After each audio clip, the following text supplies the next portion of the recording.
Mm, what's up? What is up? What is up?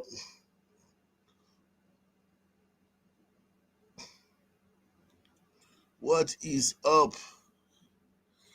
We are in the building, man. We are live and direct, and we just gonna thug it out tonight, man. I ain't even gonna. I'm gonna a lot of things I want to do tonight show, but the main thing I want to do is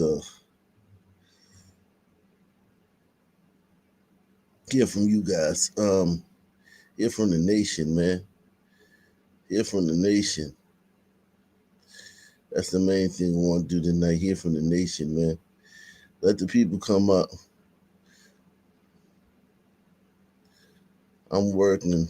I'm working on this. So much stuff, innovative stuff. Let me drop the link, man.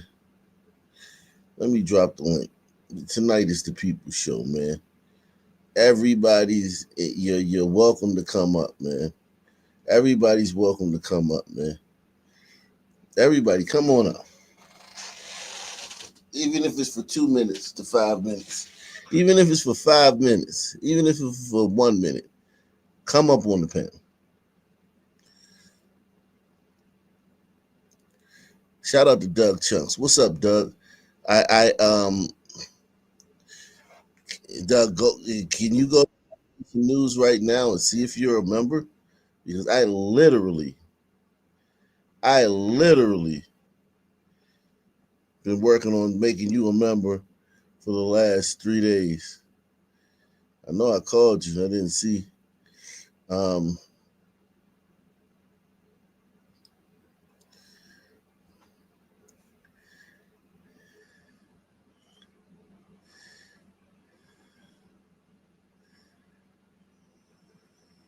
um,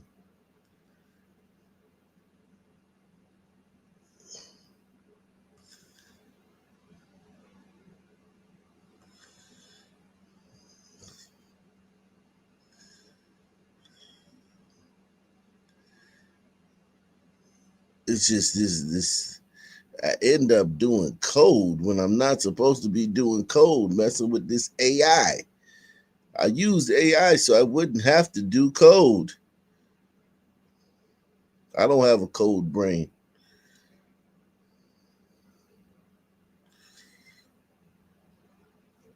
Shout out to Ghost. Um, Ghost stories, man. Come on up, man. If you wanna, if you wanna, if you wanna speak your mind on Ock Nation, man, speak it now or forever hold your peace.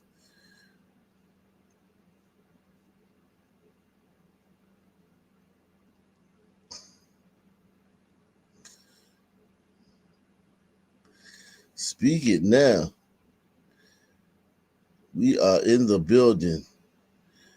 We are live and direct. Live and direct.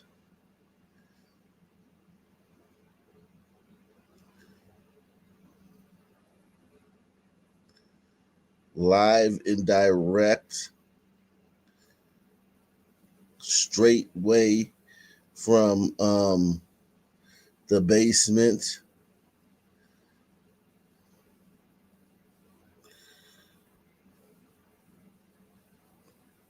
Straight way from the basement.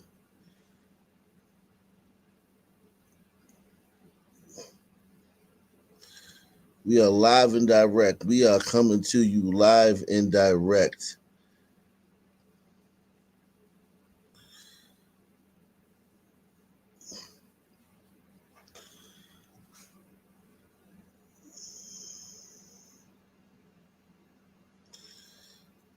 So, Doug, log out completely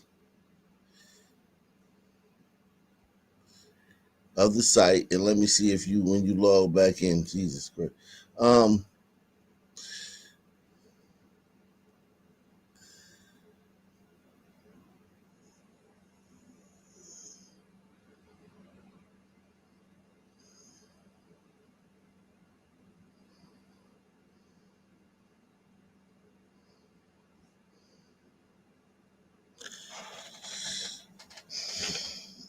Anyone wants to come up, man. Come on up. Shout out to Ghost Stories. Anyone wants to come up, come on up. You are able to come up today, man. Anyone wants to come on up, come on up. I can do the normal show, but I mean, I would like for y'all to, I would like to hear from the nation, man. Um, any concerns y'all have, any issues y'all have, man. Um, even if you just want to talk about the what's going on with the what's going on in the news. EBT, man. EBT crisis, man.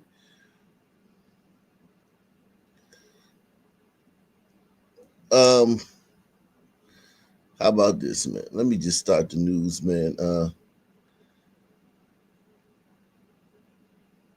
He said, "Do you need a background check to come on up?"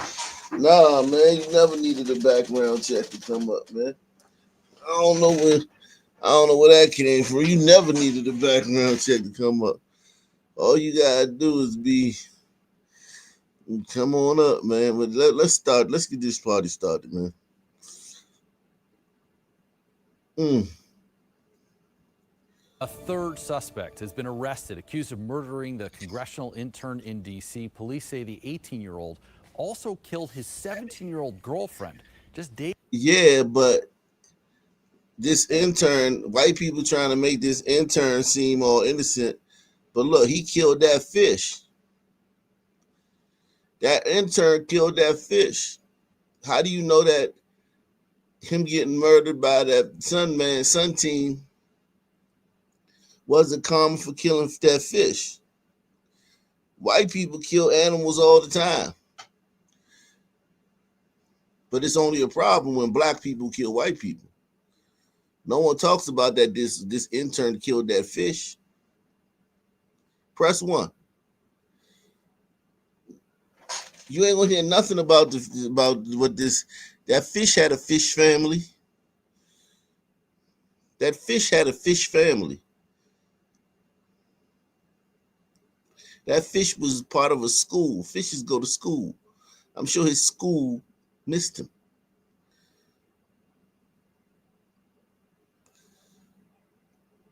Oh, we want to make a big deal about when a black man kills a white man.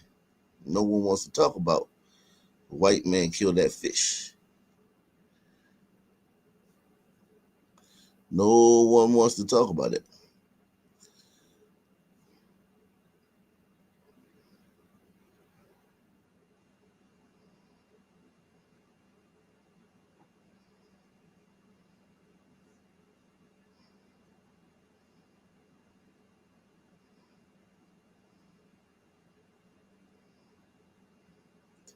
Yeah, the school to fishing pipeline. A third suspect has been arrested, accused of murdering the congressional intern in D.C. Police say the 18-year-old also killed his 17-year-old girlfriend just days after the intern's shooting death. Jay Korf live with an update on the suspect's court appearance. And Jay, we also heard from some strong words for the U.S. attorney for the district, right? Indeed, because the details of this story are quite dramatic and quite disturbing. I have to warn the audience. Yeah, so the third and final suspect in that brazen June 30th murder of 21-year-old congressional intern Eric Tarpinian Jackum was captured last night in Germantown, Maryland. Authorities wouldn't share the details, but they say that it went down without incident. That suspect's name, Naquan Lucas. He's 18 years old. He now faces over a dozen charges, including... Why they keep showing the white boy? Why they keep showing the intern? Why they not showing? Why don't have the murderer's face plastered all over the fucking screen? First-degree murder. He appeared there you go. Just a couple of hours. I mean, he is hard on the eyes. I will say that. Hours ago for his initial appearance, pleading not guilty. His 17-year-old brother, Jalen, and 17-year-old Kelvin Thomas, those are the other suspects. They're all in custody. They're all behind bars until their next court appearance. All three will be tried as adults. The latest twist in this ever-evolving, disturbing case is that Naquan Lucas, has now been charged with shooting and killing On July 4th, only days after the June 30th shooting, his 17-year-old girlfriend, Zoe Kelly, that's according to authorities. They say that her body was found in an apartment in Northeast D.C. in a closet in a storage container.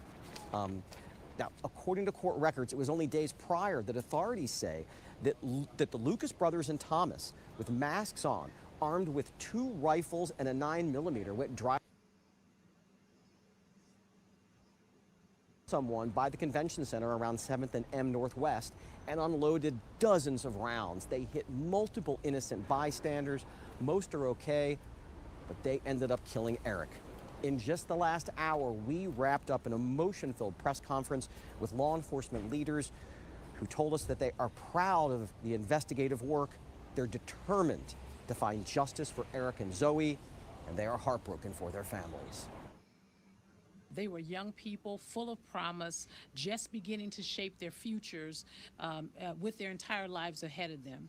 We hope that today's development will bring a measure of peace to their loved ones. We know it won't bring them back, and we know that nothing can take away the pain or the loss that they felt, but it is my prayer and it is our collective prayer that this moment offers some sort of comfort as they continue to grieve and heal. Eric died alone. No mother, no father, no sister. Why? Because 3 teenagers, 2 17, 1 18, all accustomed to getting away with criminal behavior because they lived in a district that didn't take it seriously. They never believed they would be punished. Eric's older sister, Angela, who lives out of state, watched the press conference through a streaming service, and she texted me moments after the press conference with her reaction. It reads in part, "Today is another reminder of the bright, beautiful life that was stolen from us, not just for our family, but for Zoe's family as well."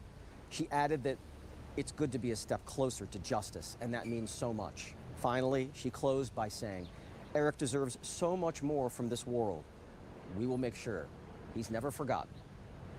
Reporting live, I'm Jake Wolf in the district. Back to you.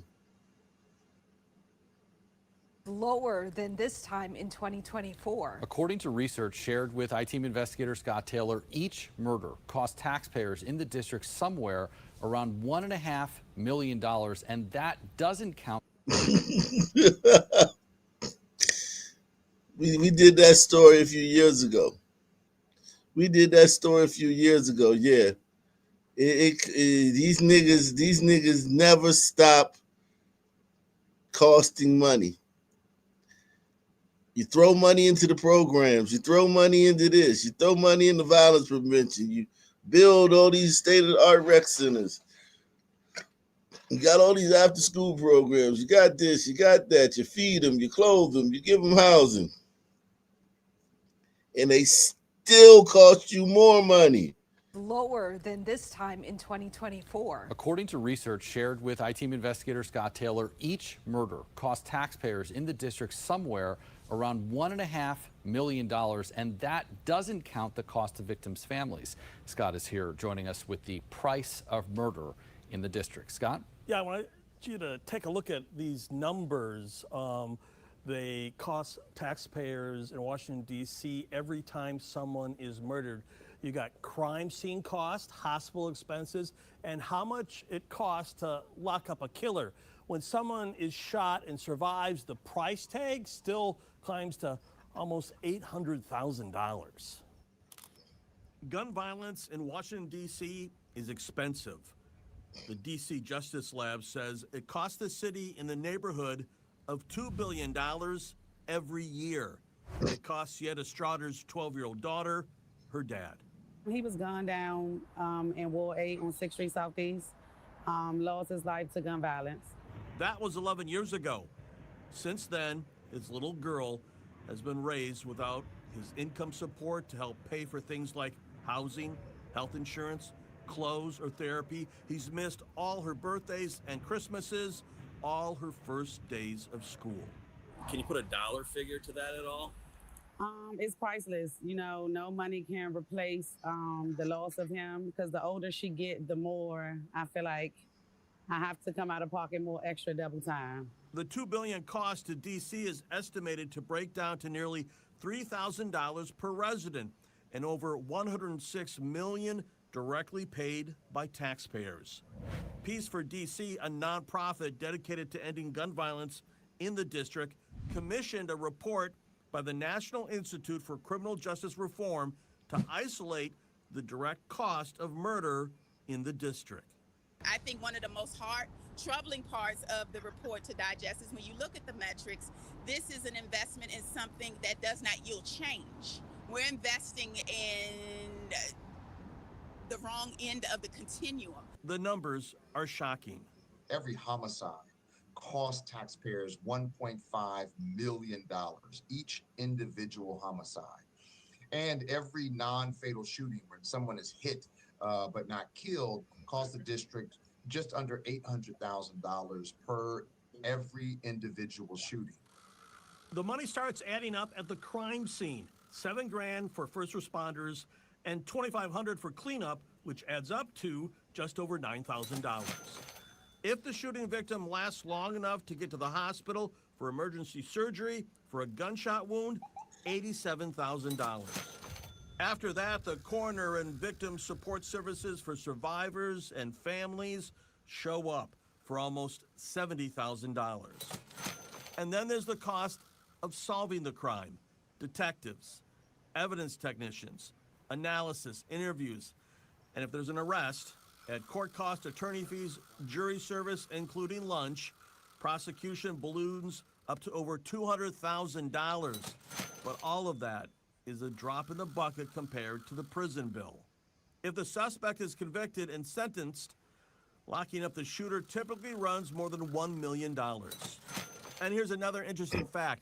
If the suspect is executed or gets a mandatory life sentence, lost sales and tax revenue for both the victim and the convicted killer over a lifetime averages almost $90,000. Obviously, we have loved ones who are significantly impacted by the horrible tragedies of gun violence, but we have every resident who is paying for it. Experts tell me if we can see another 20% reduction in murders and shootings, it could save residents of D.C. $180 million a year. Oh my. For the I-Team, Scott Taylor, 7 News. Jesus. What do you think about that, Fisherman? I mean, I pretty much already knew that. I got a good story for you in the back, though. Oh, yeah? Mm-hmm. Shoot. Okay. Salute to everyone out there, man. Shout out to everybody in the building, man. Come on up, man. Hit the link. Link is in the description box, man. Link is in the description box, man. Sponsor the show. Sponsor tonight's show. This is the last show of the month, man. This is the last show of the month. Sponsor tonight's show. Let's end the night. Let's end the month on a bang, man. Sponsor tonight's show, either here or on the website. Either here or on the website. Sponsor tonight's show. We're live right now on the website too. I'm simulcasting. We're live on X. We're live on YouTube. Sponsor the show tonight. It says, why do you have to pay them? F them. You talking about listen, you have to pay for people to come to the crime scene.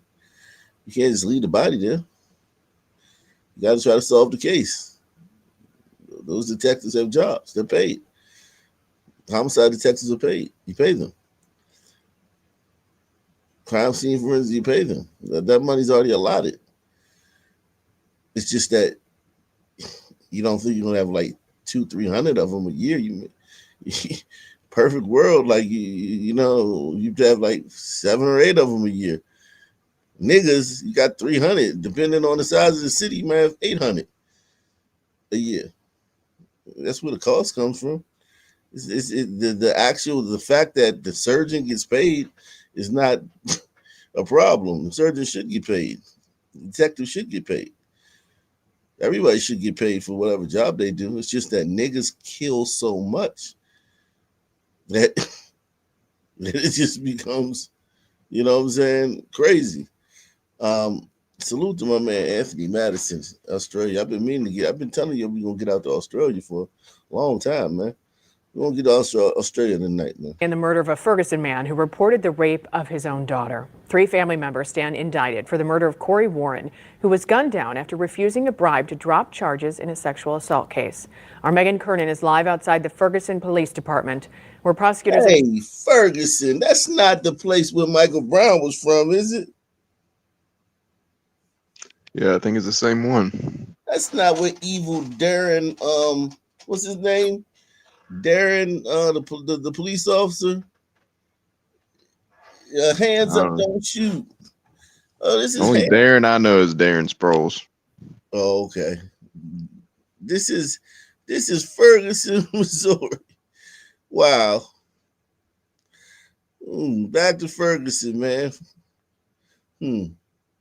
Announced indictments just hours ago. Corey Warren's best friend tells me he was the best person on earth and a great father. His family still hasn't come back home since the killing. And these 3 men are now charged, accused of working together to silence that father, murdering him and then murdering their own hitman. One of the most senseless acts of violence that I've reached and have seen this year. Ferguson Police Chief. I doubt that.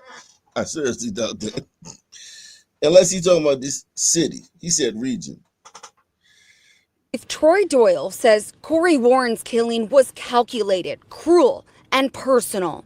On July 8th, officers say Corey Warren was shot through the glass door of his Ferguson home that you can still see 3 months later. That's real good, Dad.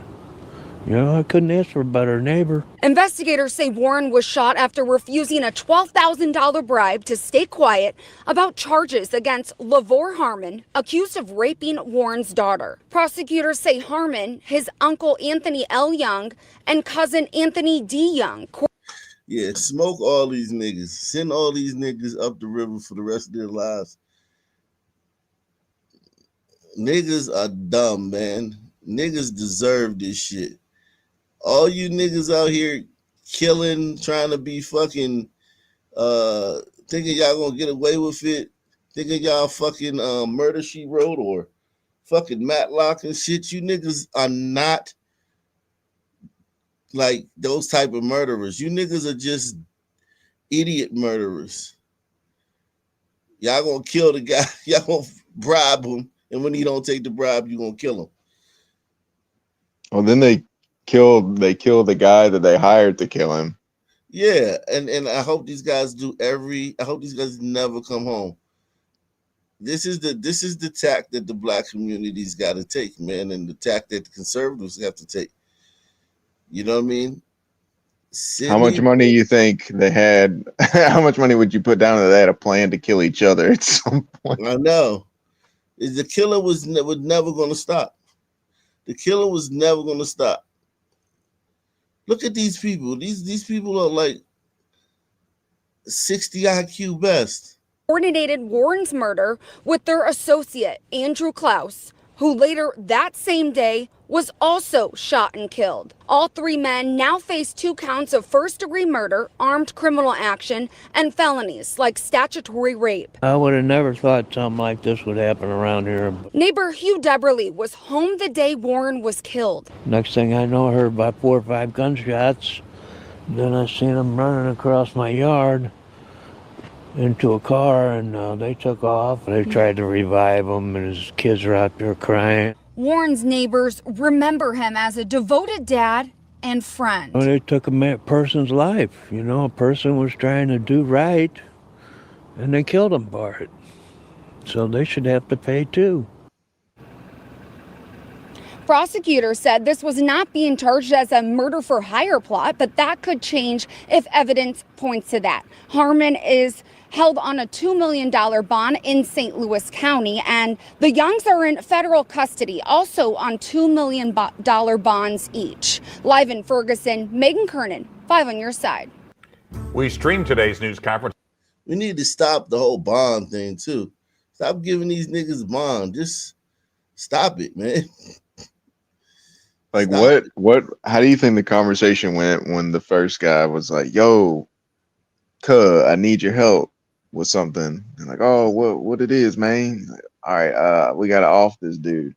Oh, for real? Word? Why we gotta do that, cuh? Well, I fucked his daughter. It's like, oh man, what the problem is? I don't get it. He's like, well, she 12. Oh man, for real? Oh yeah, we definitely gotta kill him. Like, what? All that made sense to them. Well, here's the thing. Just like how black women can just call somebody at the drop of a hat to come throw their lives away, if you're like a street dude and you in the streets, you have that same power as well. Like, the only difference between you and the black woman is the black woman isn't like in the street. She's not like 10 toes down. You know what I'm saying? Like, she just, you know, on the peripheral, or is a relative or a family member, or, you know, something like that. But if you're like banging, you out there in the street and you got crew and you got niggas, it's relatively easy to get some people to come, you know, throw their lives away with you. It's very easy. It's not like these people are. It's not like for instance, whoever's making that call, he would ride with them, or he's rode with them, and he's done work. He's put in work with them. So they, you know what I'm saying? It's almost like, you know, like favor for favor. It's just wild that it's like it's backwards of what you would think it would be. You would think it would be the father making a phone call, right? Like, so and so touched my daughter, let's go get him. No, it's the dude that touched the daughter that's making the phone call to get the father. It's so weird. Yeah, definitely, without a doubt.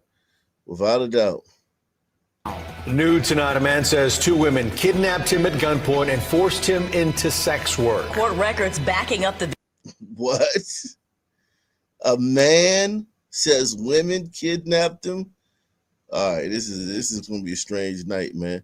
This is gonna be a strange night. This is the last night of the month, man. Shout out to all you guys. Shout out to Far From Handsome, man. You say, what up, man? Yeah, man. It's Far From Handsome, man. Salute to you, bro.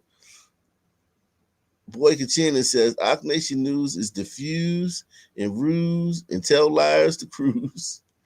Shout out to my man, Boy Kachina, man. Boy Kachina is in the building, man.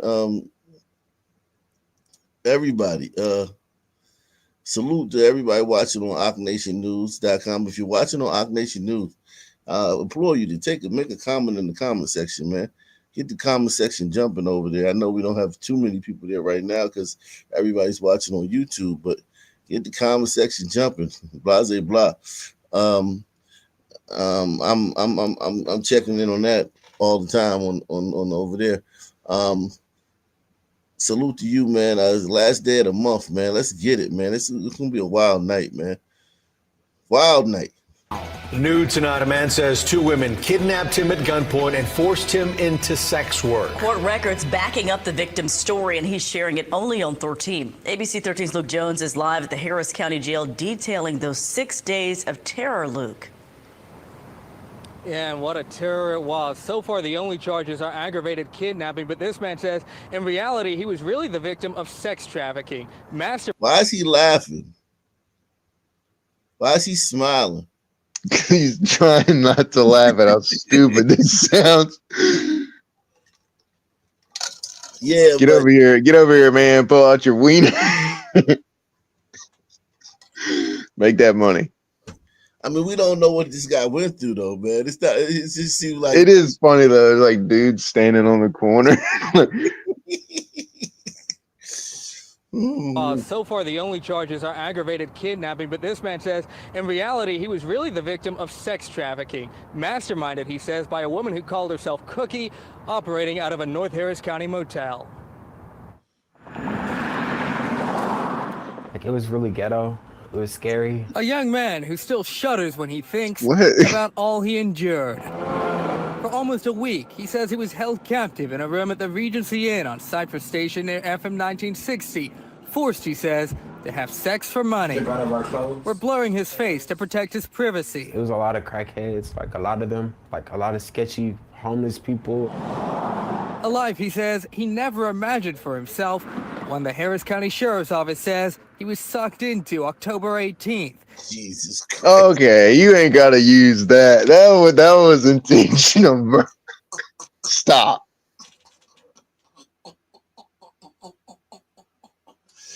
Yo, this is insane. That's when they say one of the victim's friends, Ultimate Esmeralda troll. Pena, invited him to the Regency. She said that she had a job for me, like she was gonna help me make some money because I didn't have a job. Once here, he says he was introduced to this woman, Herbanique Forrest, although when they met, he says she went by a different name. Her name was Cookie. Cookie, he says, quickly set about signing him up for an escort site and told him he'd have to have sex with men for money.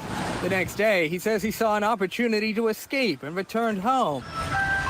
But just 4 hours later, deputies say a doorbell camera shows Pena and Forrest at the victim's front door, this time with an armed man.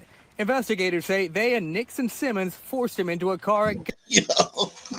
This is a goddamn nightmare, bro. This is the worst ever. This nigga's name is Nixon. Yo.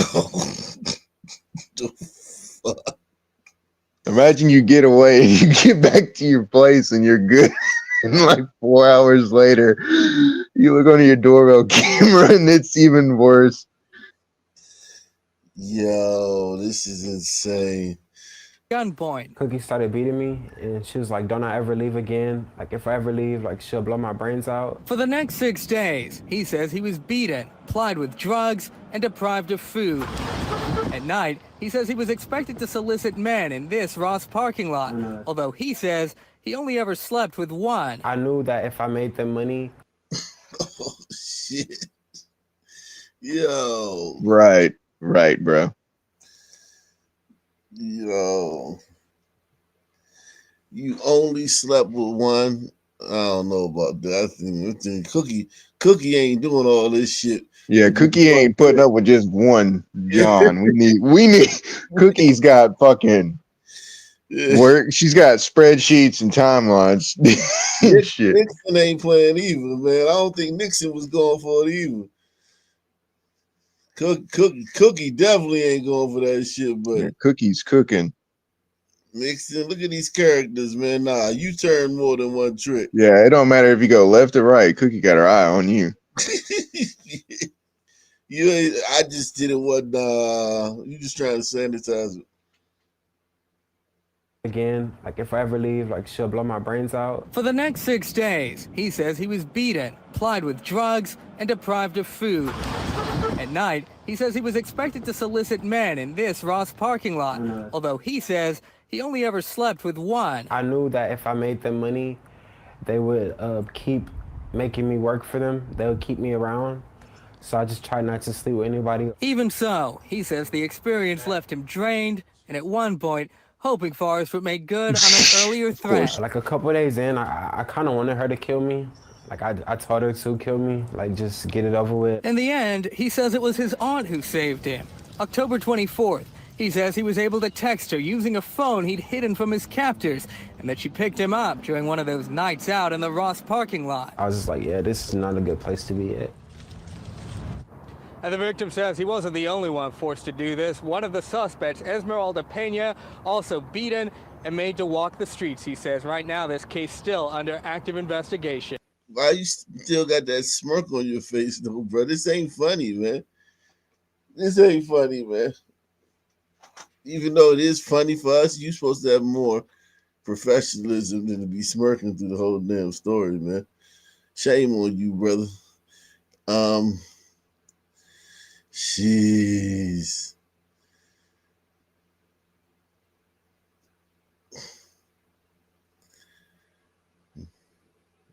So much going on, man.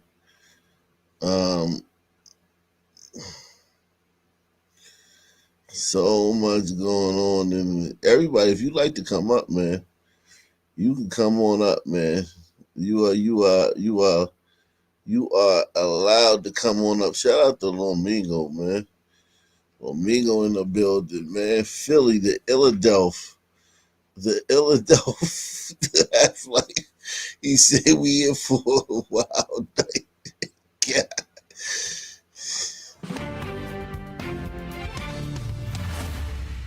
Residents in Northeast Baltimore say they're fighting drug dealing, other crimes, and trash just steps from their homes. Councilman Mark Conway says this is a part of a larger problem, the city's failure to target open-air drug markets. Spotlight on Maryland's Tessa Bentolin shares what residents are up against at Yorkwood Apartments. Yorkwood Apartments sits in northeastern Baltimore on Ramblewood Road, surrounded by fall foliage, children walking to and from school, and neighbors who've lived here for years. But just steps away, the scene changes. Drug dealing in plain sight. You don't even live at Yorkwood, and you want to talk to us about what you because it's been a problem for years. Baltimore City Councilman Mark Conway calls them corner boys. He represents this area and says Yorkwood reflects a larger city issue, open-air drug markets. It suffers from all the same troubles that we see with some of the areas around open-air drug markets. The open-air drug markets then make people feel uncomfortable, then they don't want to buy in those areas or live in those areas. Conway has repeatedly asked Baltimore police and the mayor's office of neighborhood safety and engagement for a plan to tackle open-air drug markets. Yeah, this is look at this shit, man. I mean, just squalor, man. Markets. He believes the drug activity happening here could be contributing to Yorkwood's 60% vacancy rate. They ripped them out. Why? And I see the trash is. Oh my gosh, and this whole lot all the way to that curb is just full of trash. Conway recently joined Yorkwood residents, Baltimore police, and neighbors for a walkthrough of the property to see the problems firsthand. Conway, is that some of the drug dealers you were talking about? Yes, it is. Yep. Conway's office shared emails with Spotlight on Maryland from residents complaining about the young men conducting business out front, being forced to the ground due to gunshots, and another big issue, overflowing trash piling up for several months. Now,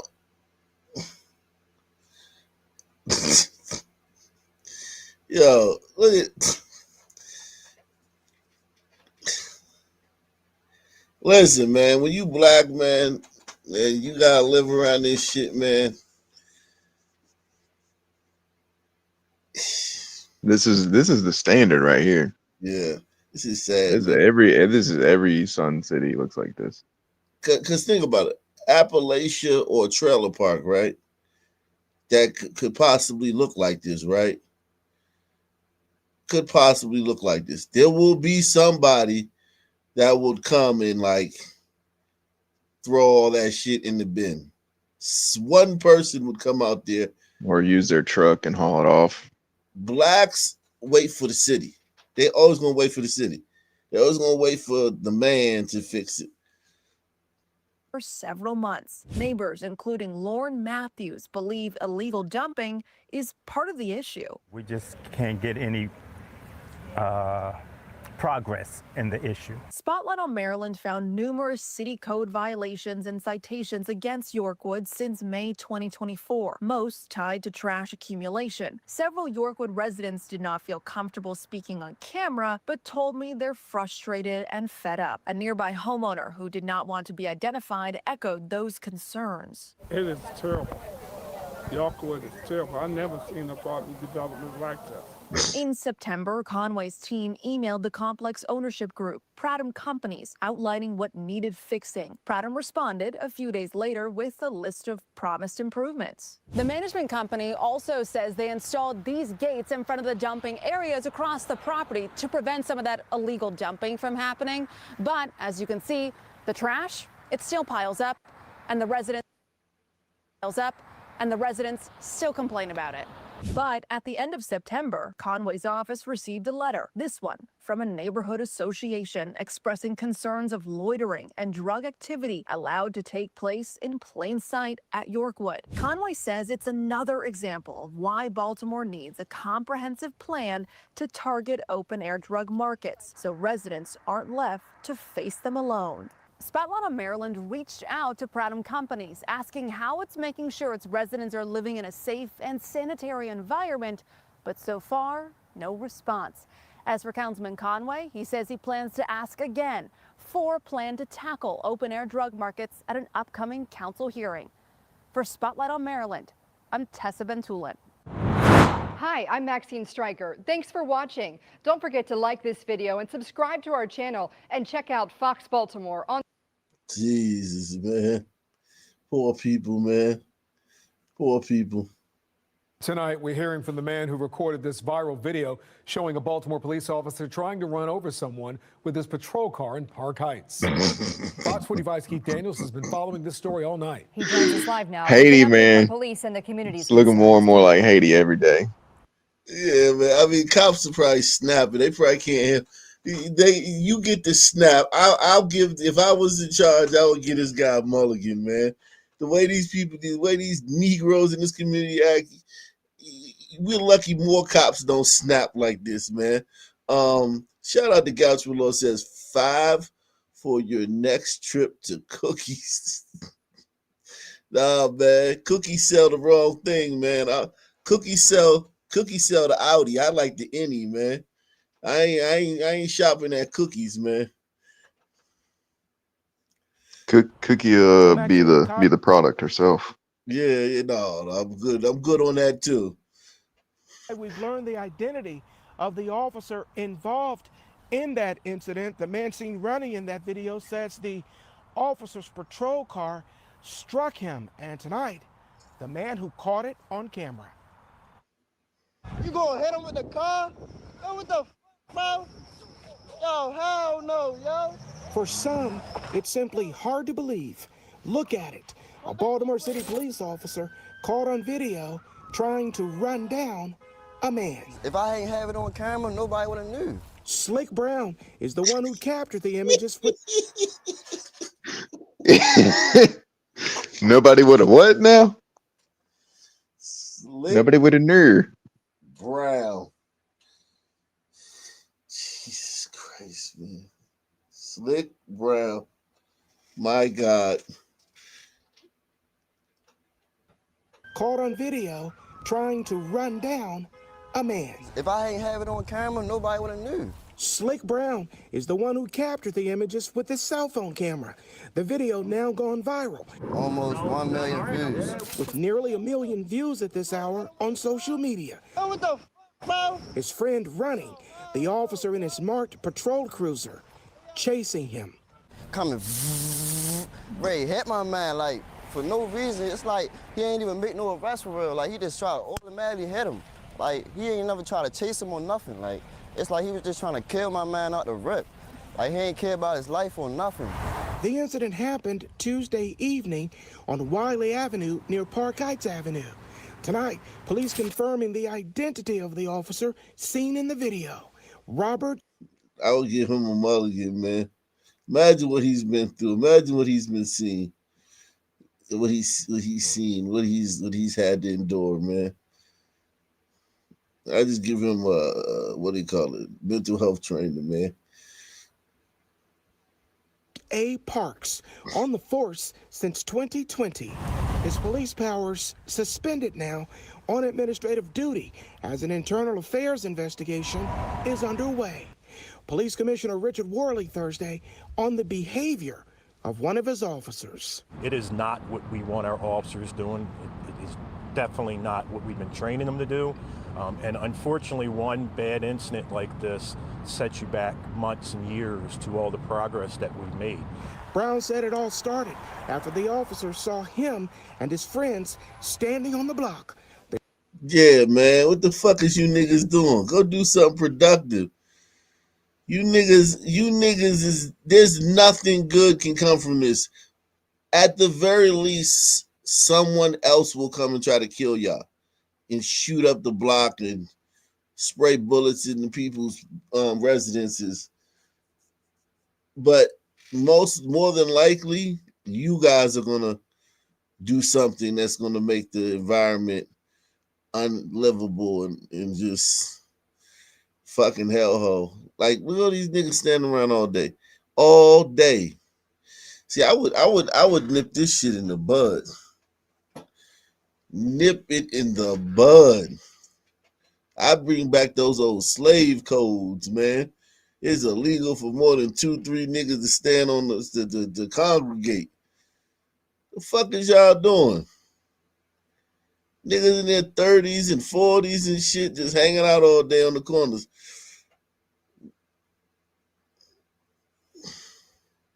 The block. They were told to move on. Brown said they did, but then the officer returned. 2 minutes later, he pulled straight back up. Me and my man's walked. He straight asked my man, he like, yeah, come here. But he never said why, though. According to initial reports, the individual wanted for a warrant. He got away. The man seen in the video was wanted for an outstanding warrant. On the phone with Brown at one point, he says he had a failure to appear in court for driving without a license. Meantime, the investigation of the officer. All he did was get suspended. No, I think he should be fired. Like, shouldn't be able to come back or nothing. Well, Brown called the man in the video with me. He says he's banged up a bit with a knee injury. Meantime, that crash ended with the officer slamming into the backyard fence of an elderly woman's home. She told me she's already received the paperwork from the city for repairs. We're live tonight. Keith Daniels, Fox 45 News. Hi, I'm Maxine Stryker. Hi, I'm Maxine Stryker. Man, Some good stories tonight. Live from WBFF in Baltimore, this is Fox 45 News at 10.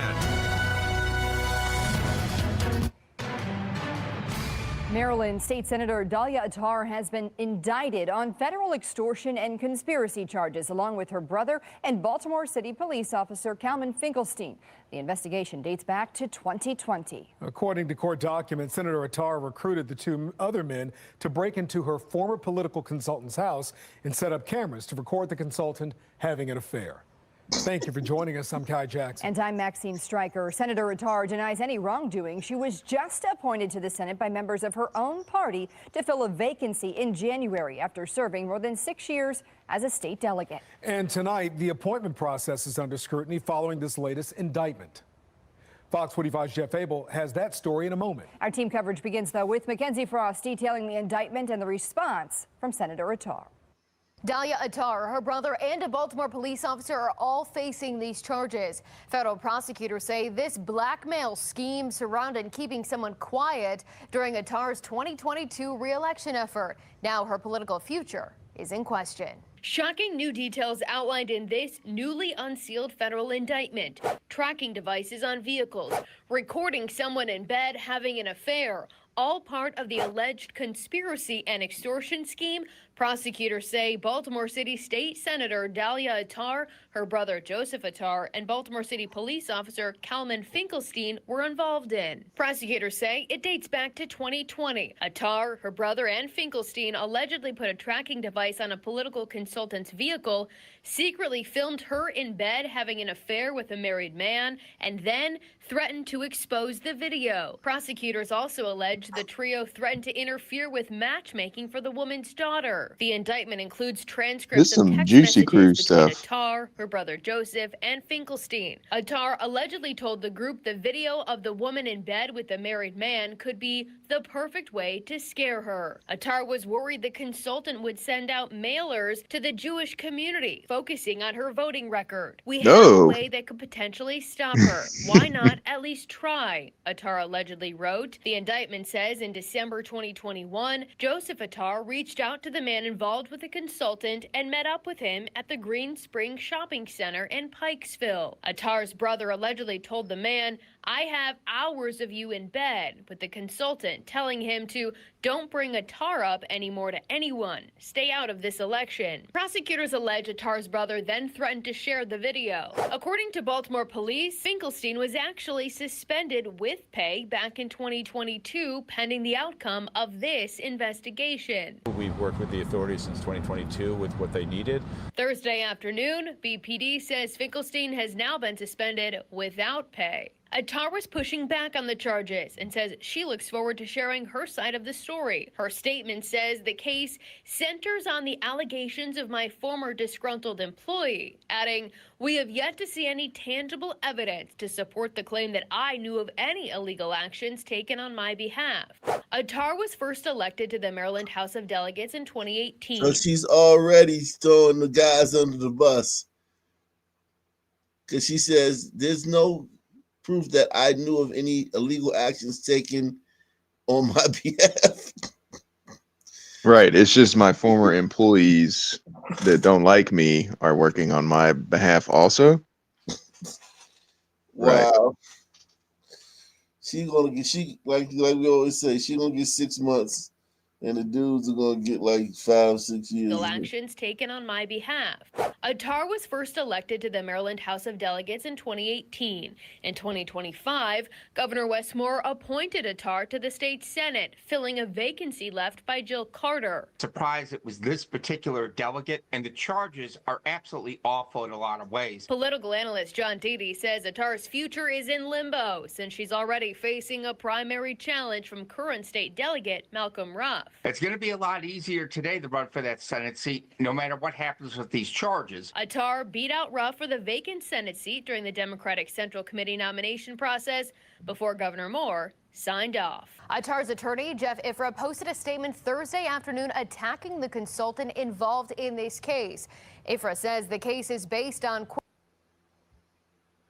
unstable, vindictive woman in the Baltimore Jewish community who was fired from Senator Attar's first campaign for cause. Ifrah says he looks forward to resolving this case before trial. Statement Thursday afternoon attacking the consultant involved in this case. Ifrah says the case is based on unstable, vindictive woman in the Baltimore Jewish community who was fired from Senator Attar's first campaign for cause. Ifrah says he looks forward to resolving this case before trial, but is prepared to fight the charges if necessary. In the studio, Mackenzie Frost, Fox 45 News. I'm Kai Jackson. Thank you for watching. Here's another video to watch. Also, please take a moment to subscribe to our channel.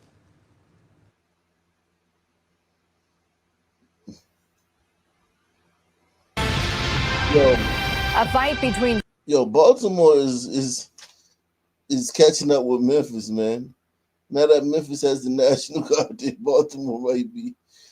And listen, they say Baltimore is murders down, which I believe them. But everything else got to be up, man.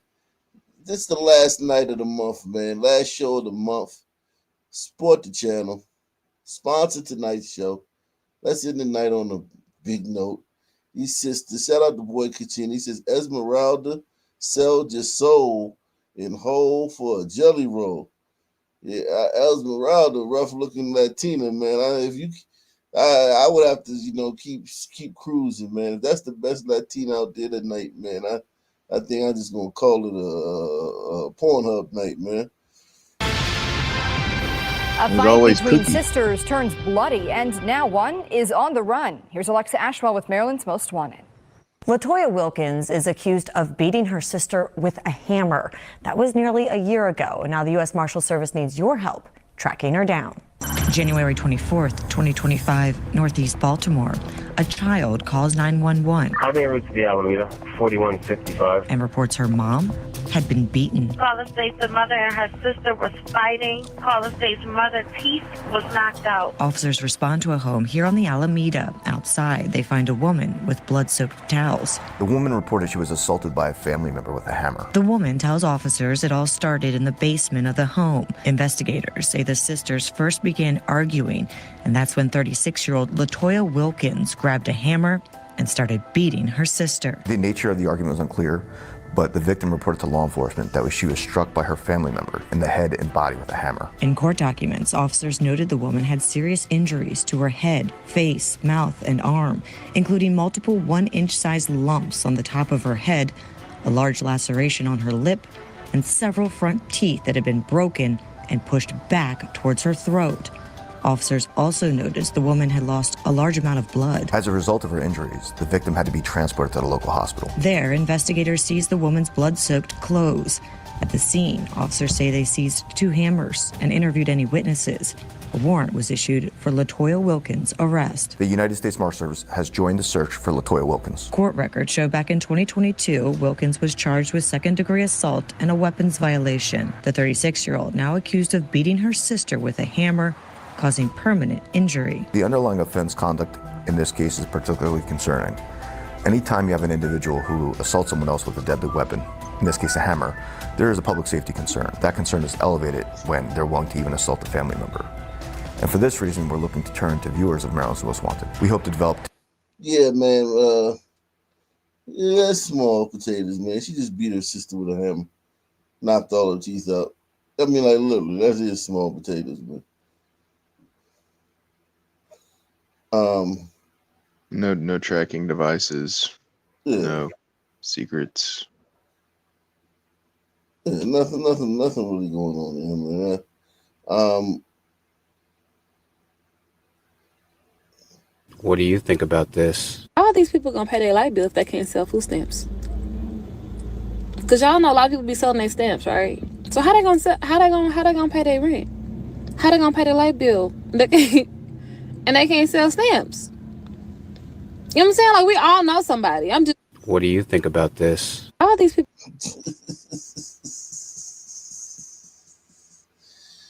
How these people gonna pay their light bill if they can't sell their stamps?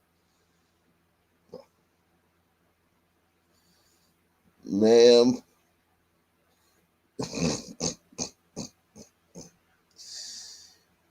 Like, why is your light bill now like our concern?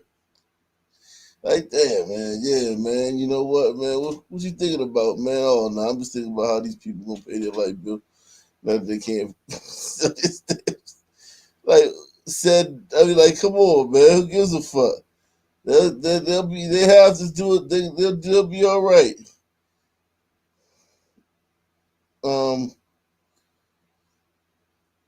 They got a new channel, man, on they got a new channel on X, man. Salute to everybody out there, man.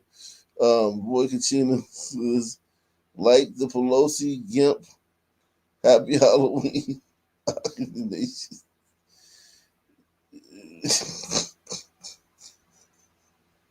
The Pelosi's Gimp. Oh, that's funny, man.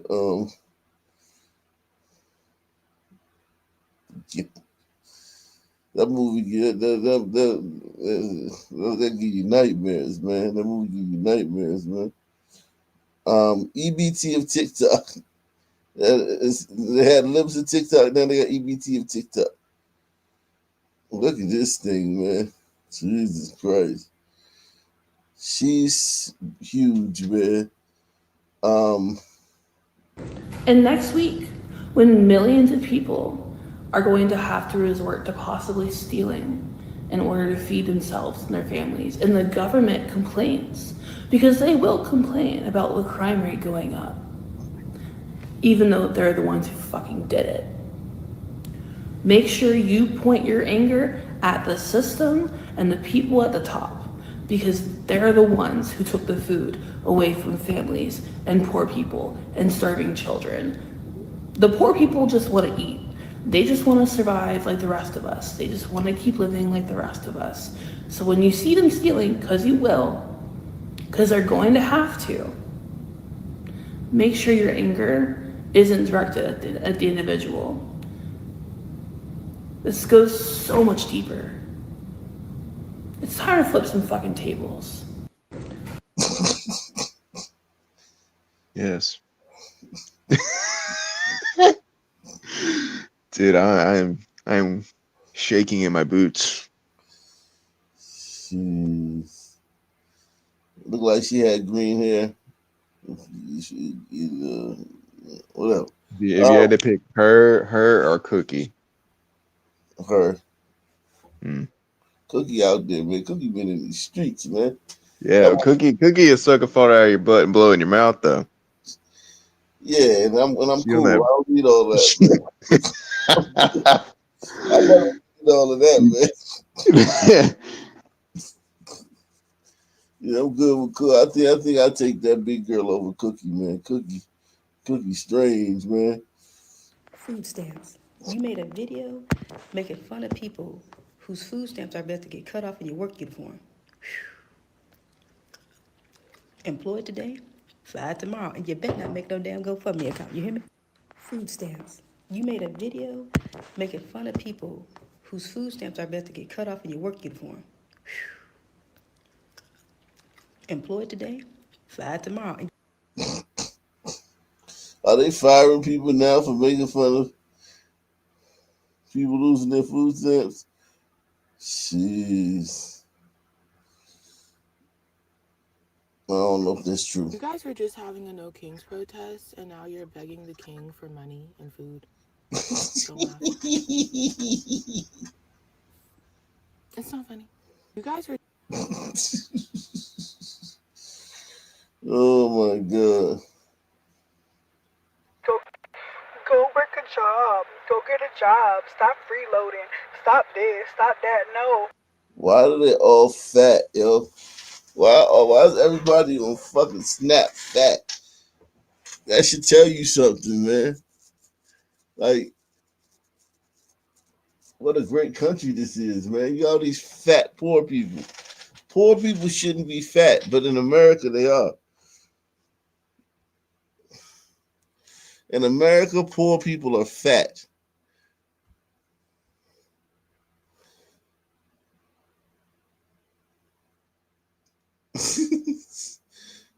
I mean, yeah, like,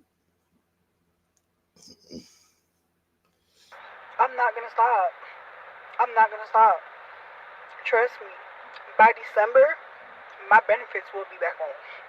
Best believe that. Until then, you guys are gonna hear me crying and talking my shit and complaining. A job ain't gonna do it. A motherfucking job ain't gonna do it. Go work a job. the job ain't gonna do it.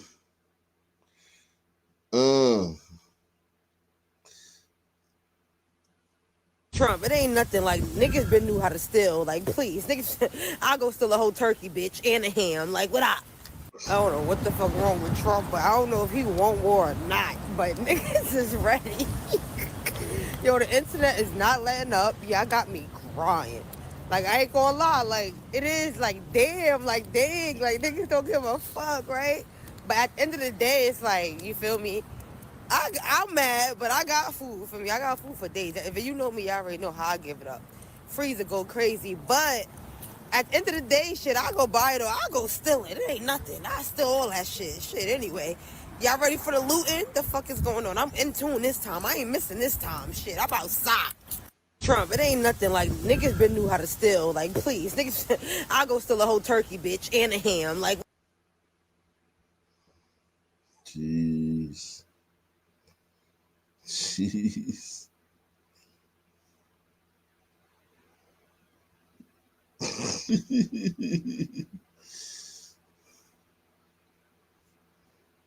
So people want to keep making jokes about people getting their food stamps and they snap took. Yeah, it's gonna be funny. It's gonna be funny to people playing snatchy in them stores. Cause I'm telling you, y'all ain't gonna leave nobody no choice but to play snatchy in them stores. And y'all did it right before Thanksgiving. Oh yeah, even grandma and them finna go in there and play snatchies. Y'all leaving them no choice. And people keep saying, "Yup, welcome to the real world. Welcome to the world where people work jobs." But bro, what about people's 80-year-old grandma? That's what they supposed to do. What about kids, innocent kids that can't have a job, but y'all took the stamps from their parents?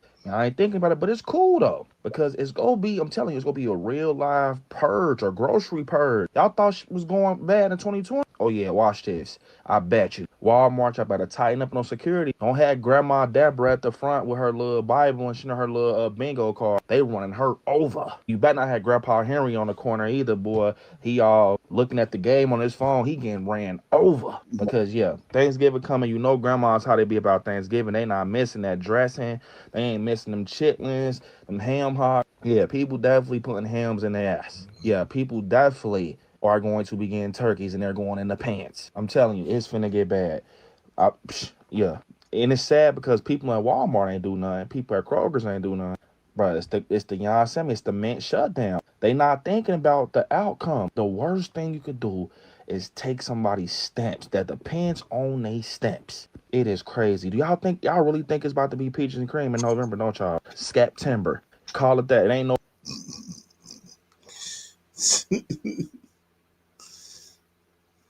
Well, all right, well, I guess I'd be the one to say it, okay? Things aren't going to get better, okay? And I'm not trying to be negative. I'm talking about in regard to what's going on in the world. Things aren't going to get better. It's actually going to get worse, okay? So for those who are looking for life to be like how it used to be, normal and everything, we are not going back to normal, okay? Get that out of y'all heads, okay? Thank you. All right, well, I guess. One more, and then we get back to regularly scheduled. One more. Let me tell y'all something, right? So yesterday I went shopping and we go to Walmart, and my kids, they go to the cereal aisle, right? They're like, Mom, I want this cereal, I want this cereal. And you know all the cereals to the right or to my right, whatever. The ones in the boxes, okay? They're that expensive. I said, nope. I pushed my kids all the way to the front. Look to the left, and the cereal that's in bags. Yeah, the bag cereal, the old ones from back in the day. They said they don't want those. But guess what? We are in a government shutdown. Bag cereal it is. Bag freaking cereal. Okay? The oatmeal. My kids love oatmeal. But I get the ones with the little flavor and stuff. Nope. We getting the oats that comes in those big, huge container with the little old man on it. And we're going to make our own flavor. Because there's no way. It's affecting everybody. It's literally affecting everybody. Even the chips. The chips. Oh, Mommy, can I get some Doritos and stuff like that? We're getting UTZ. We're getting the UTS. They're like, Mommy, what is this? It's chips. Just the cheap ones we never get. But guess what? We gonna get it. Yep. We going back to this. Yep.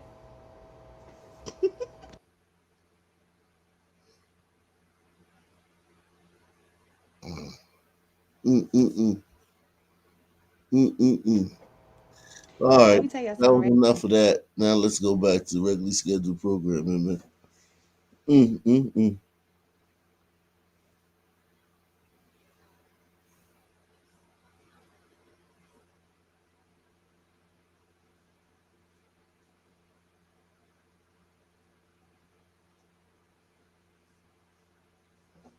Philadelphia police are investigating a shooting tonight in Olney. These gunshots ringing out just before noon, leaving a teenager injured. At this hour, the search continues for the shooter. Action News reporter Annie McCormick live at police headquarters with the details. And Annie, what are we learning? Yeah, and Alicia, that teenager did undergo surgery this afternoon. Sources are telling us that shooting was caught on video with the alleged shooter standing next to another male. They say that gun that was fired only 6 feet away from the victim. It was just before noon when gunfire rang out at 5th and Olney. A 15-year-old was shot at least one time in the stomach. The victim appears to have run to a house on Lawrence Street, which runs parallel to 5th Street. Police look for video at area businesses this afternoon. They don't know where the teen was going, but this intersection does have a busy SEPTA bus stop. Us as men and people that's leaders in the neighborhood, we just got to do better. We honestly got to treat kids as if they were our own and just have love, just share more love and just take away the hate. And again, that teenager did undergo surgery. That was Philly Osa. Say that there were no.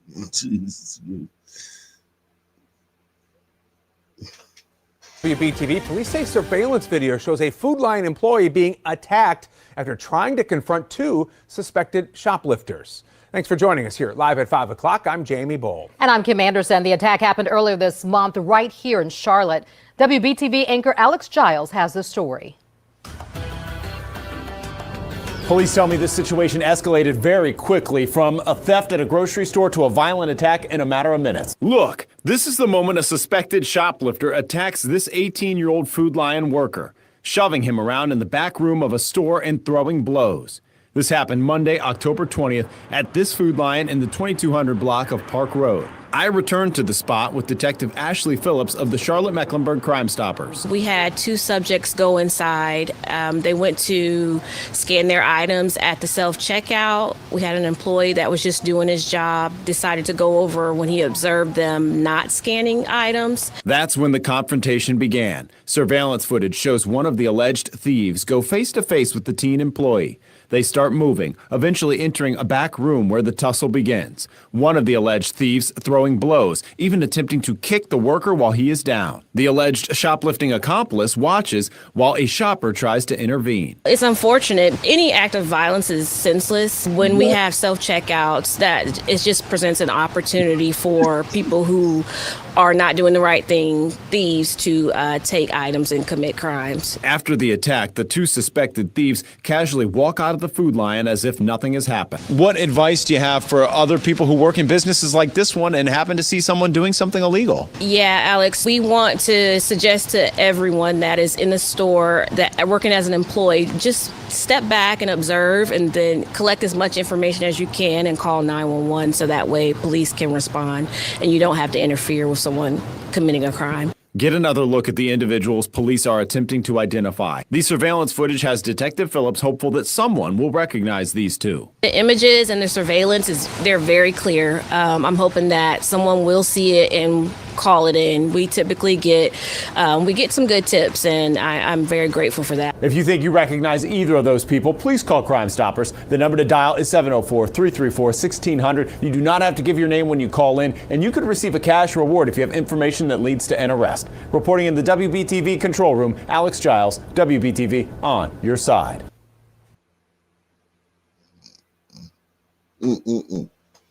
Well, here we go. So far it's been a crazy night, man. Norwalk police are investigating a terrifying report that was taken at a motel. A housekeeper claiming a guest attacked her October 18th.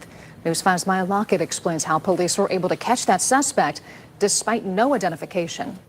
At a Kona Lodge in Norwalk, General Manager Cape Khan says he has allowed visitors to purchase a room without identification. People lose their IDs for different reasons. So in mid-October, when a man walked in with no ID, explaining he needed a place to stay after recently being released from prison, Khan allowed it. I said, okay.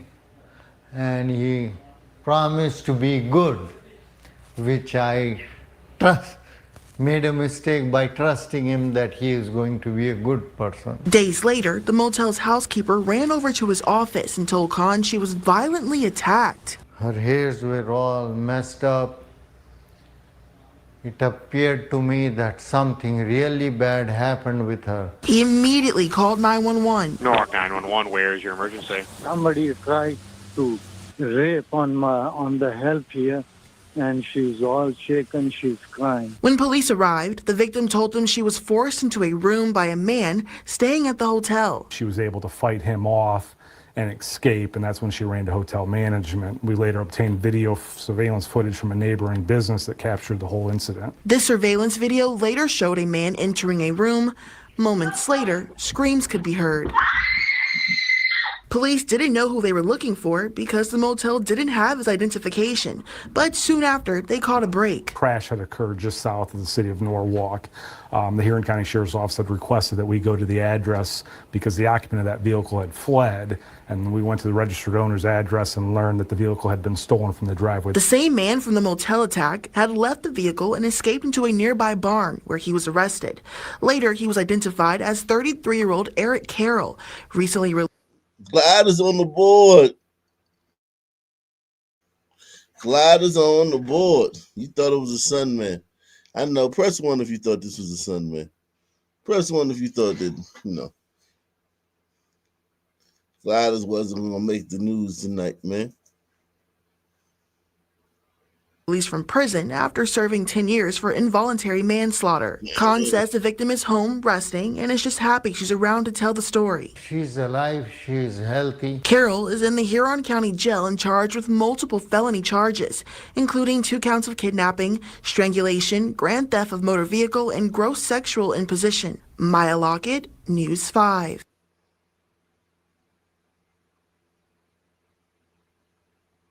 Let's see.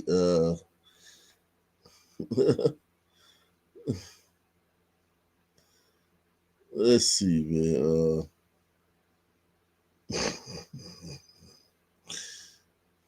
Jesus Christ. Nobody else wants to come up tonight. Yeah, it's a lot of crazy stories tonight, man. I think a lot of people. Yeah, man. Hey, sponsor the show, man. If you sponsor, this is the last show of the month, man. Let's end the night on a. Let's end the month off on a bang, man. Sponsor tonight's show. Let's see. It's hard to top these stories, early stories, man. I feel like Jesus Christ. South Jersey community is rallying around a family who endured a double tragedy this week. 10 people were forced out of their home by a fire, and now one of them is recovering from a serious crash. Action News reporter Amanda Pitts is live in Pleasantville with this story. Amanda. Yeah, Sarah, you just feel for this family. First, their house here behind me went up in flames. You can see it boarded up here today. Thankfully, all 10 of those family members made it out safely, but later that night, one of them was hit by a driver and critically injured. It's only up from here. You can't go any worse than this. Veronica Sanchez is trying to stay positive after not one but 2 tragedies struck her family in one day. We were all inside. We were all sleeping. We all heard a loud bang. It woke everyone up. Tuesday at 5:45 in the morning, flames tore through her home on Wesley Avenue in Pleasantville, where Sanchez lived with her husband, their 6- and 1-year-old, and 6 other family members. All 10 made it out. If that noise didn't happen, didn't wake us up, I wonder where we'd be. The family lost everything, and that night were collecting donations when tragedy struck again. Her husband, Roberto Vidanos, was hit by a driver when crossing the street. He was on the ground. Yeah, they got a black cloud over this family, man. What the fuck? Jesus Christ. A driver when crossing the street. He was on the ground. He was hit really hard. His clothes flew off and he was just still. He's now on a ventilator and underwent surgery today. 2 broken legs, a broken pelvis, a fractured spine. Vidanos is known in the area as Pedo the Barber, and his community is helping the family get back on their feet. They've been donating clothes, food, some shoes, I guess, for the father, the babies. The nonprofit Angels in Motion has also stepped up to organize a donation drive. This is just since yesterday, but it's amazing how much the community has jumped in to help. Sanchez, emotional as she picked up yet another load, says it's this generosity that's getting her through. So thankful. So thankful for everyone. Now, no word yet on a cause of this fire or if that driver will face any charges. Both police and fire say this investigation is still active and ongoing. If you would like to help this family by donating some items, you can do so by visiting our website, 6abc.com, to learn how. Live in Pleasantville, Amanda Pitts, Channel 6 Action News. Gray? Yeah, Amanda, a really tough time. For this family. So good to see the community stepping up. Thank you for that.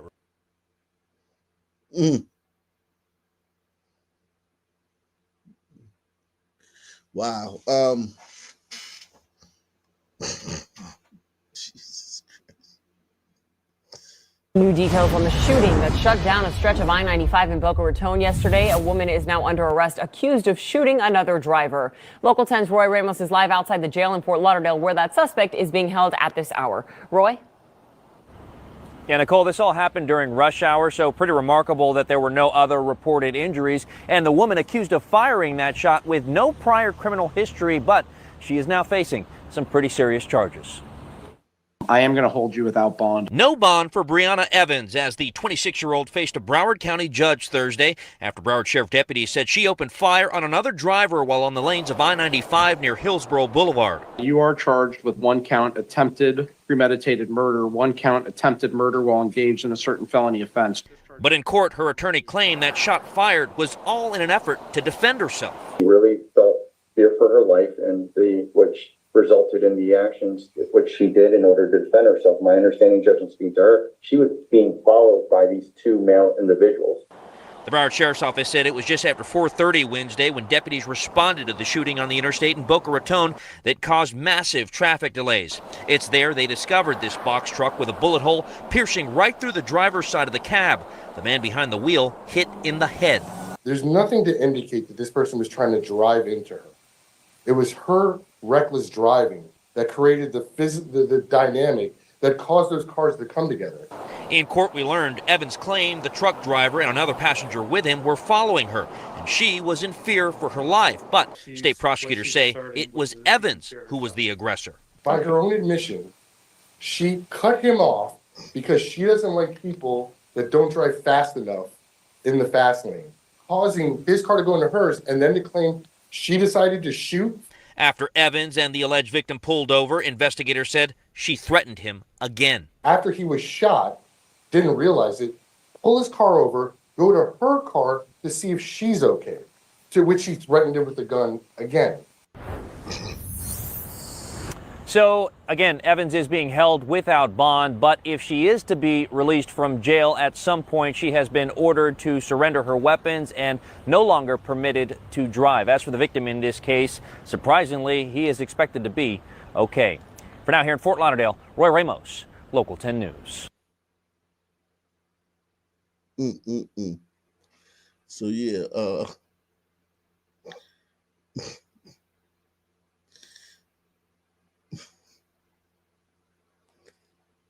jeez. Yeah.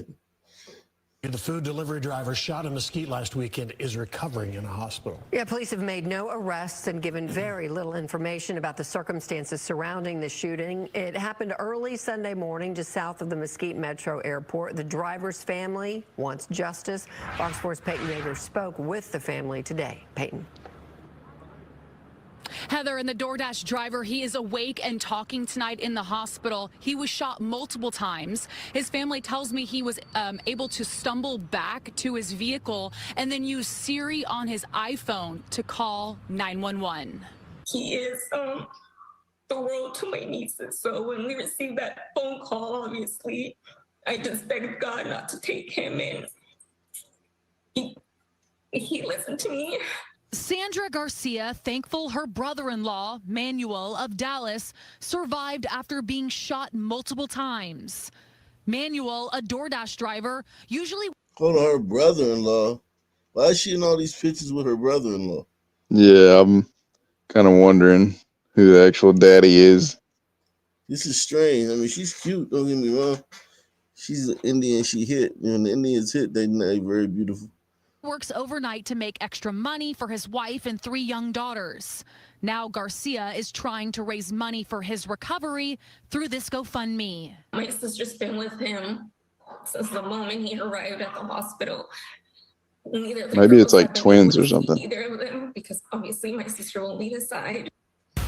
Early Sunday morning, just after midnight, Manuel was delivering food to a home on Birch Bend in Mesquite. Neighbors told Fox 4 earlier this week they heard gunshots and came outside to help. I seen somebody leaning on their car, yelled at him, "Hey, are you all right?" And he was like, "I've been shot 5 times. He was saying, "I'm a DoorDash driver, I'm a DoorDash driver." The house he was in front of, they were also saying, "Hey, we were just waiting on our DoorDash." 4 days after the shooting, and Mesquite police still aren't releasing many details in this case, only saying no one has been arrested at this time. Investigators will not reveal what led up to the shooting or any possible motive. Manuel's family feeling the same way Thursday, wanting to wait to speak about what exactly happened when the investigation is complete. All I can really say, it was the right house. That's all I can really say. It was the right house. He was just delivering an order, and yeah, and he was in doubt the victim. And again, today we pressed Mesquite Police here for any new information on this case. We asked them if they have talked to the people who live at the home where the food delivery was expected. They got back to me in an email saying they can confirm officers spoke with people at that residence immediately after the incident, but it's unclear if they did in the following days this week. But again, no arrests have been made in this case. Heather? All right, Peyton Yeager live tonight. Thank you. Peyton Yeager. A lot going on here, man. Fox 4 News. Fox. Oh shit. Oh shit. Holy shit.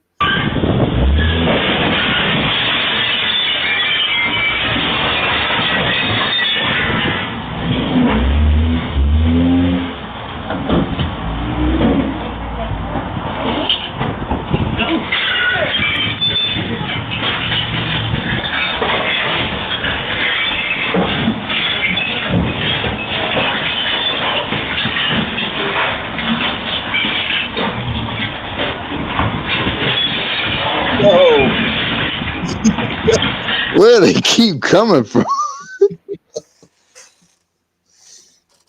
Holy shit.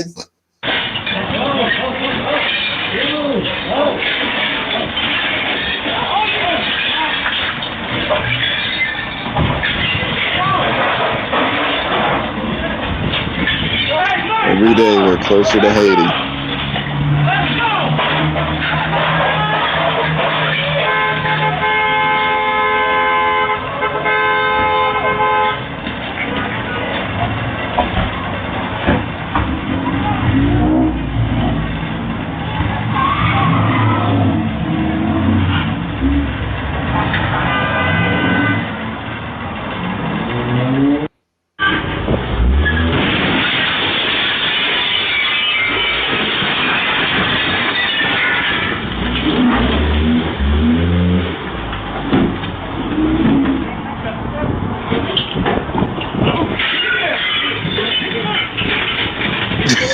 See that dumbass slip and fall?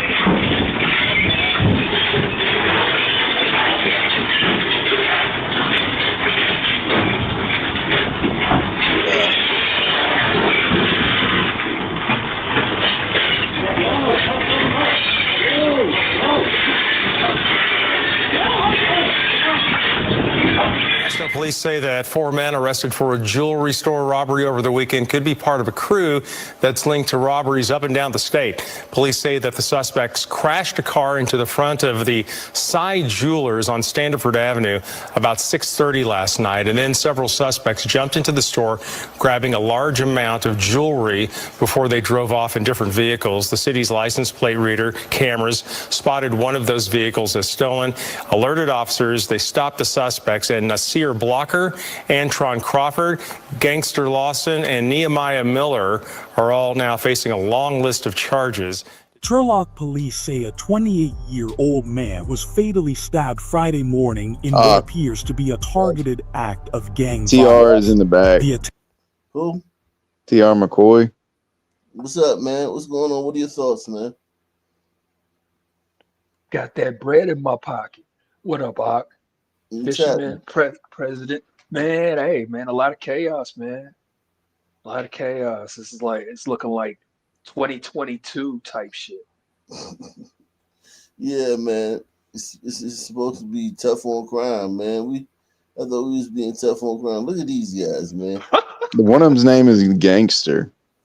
Jesus Christ. These guys are... It's Gangster Lawson. Jesus Christ. His mother named him Gangster Lawson. That's insane. That's his legal name. That's who you're gonna find on missions like this. I mean, schoolboys, choir boys, they're not doing this shit. Gangster. I don't know. That's a first.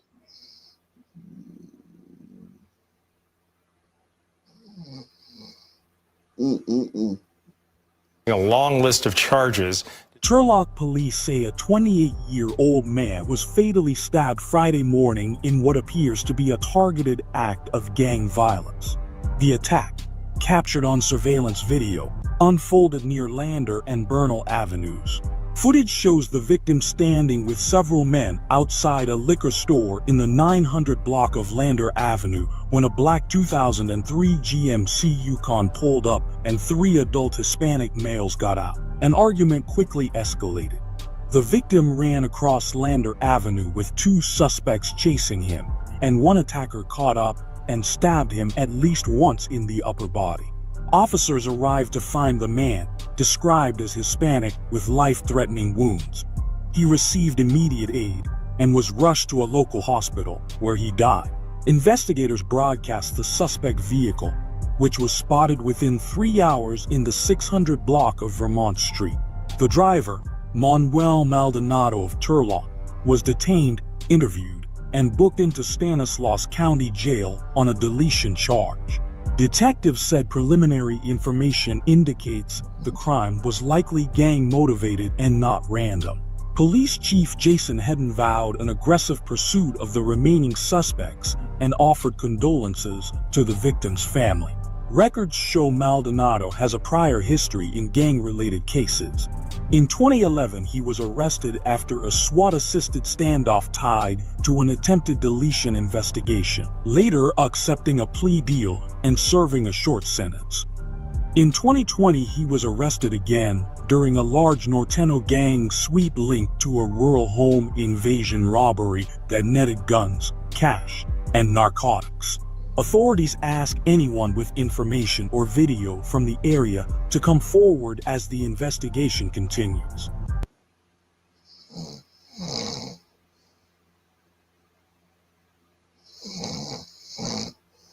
Damn, that was fast.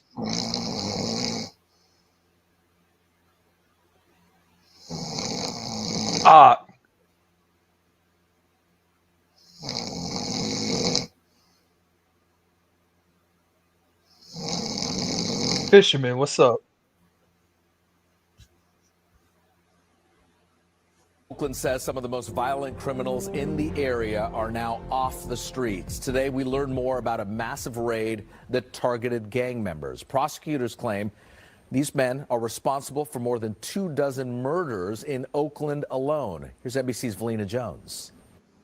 The shootings have been across the board throughout our community, extremely dangerous. It's put our entire community at risk. Tonight, Oakland police detailed the extent of violence 2 Oakland-based Sereno gangs are accused of, including 31 homicides, 24 in Oakland alone, attempted murder, 5. Yo, that ain't nothing to shake the stick at. 31 homicides. God damn. Jesus Christ. These hombredos killing each other, 90 going north. Hit the like button. Firearm trafficking and more. Serious felony assaults include beatings with baseball bats, stabbings, pistol whippings. It was a very well organized crew. FBI agents raided an Oakland home Wednesday, just one stop in a much larger investigation that stretches back to 2016. Search warrants were also served in Modesto and Stockton. 2 firearms were located during the joint enforcement's. Oakland Assistant Chief James Spears says they've been tracking the gangs for years and have made prior arrests. We have seen a reduction of shootings to include murders related to this group. In total, 12 gang members are wanted for a host of violent attacks against everyone from rival gangs to innocent bystanders. The shootings were brazen, sometimes during broad daylight, at crowded parties at night, in parks, on streets, and in homes. We've even had violence associated with this groups that occurred within churches. 8 of the suspects were arrested in yesterday's joint operation with the FBI and local partners. 2 others were previously arrested and 2 remain at large. 9 of the suspects face federal racketeering and conspiracy charges. 3 others face state charges. When asked if authorities have arrested the leaders of the gangs, we do believe that the arrests that were made yesterday are people that are significantly involved and are driving the majority of the violence that has occurred. Oakland Mayor Barbara Lee praised the operation, saying in part this represents reasons: years of investigative work and a shared determination to break the cycles of violence that have devastated too many Oakland families. And tonight, a final warning to gang members. We're likely going to track you down and arrest you. We've not finished. This case is not done. That boy said there will be likely. more arrests. 6 defendants were arraigned not in a even federal confident. courthouse today. They are expected back in court next month. In Oakland, Felina Jones, NBC Bay Area News.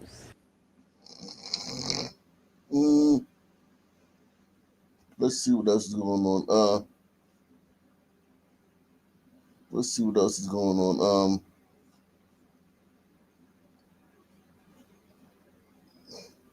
Police in Union City have shared a look at a suspect wanted in an attempted child kidnapping case. KRON 4's Philippe Jagal shows us the sketch of the man who's accused of trying to take a girl while she was walking to school.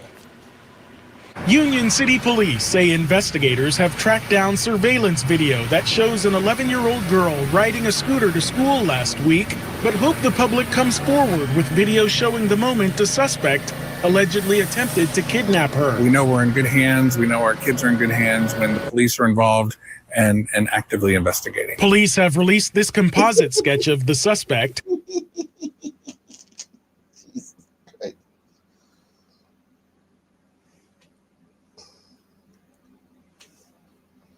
That's your suspect right there, man. Hey, could be anybody. Everybody except for a son, man, I guess. There must be a lot of pressure on the police to come up with something in this case, man. This is embarrassing, man. I know, man. That's crazy. I didn't even know people still wear masks.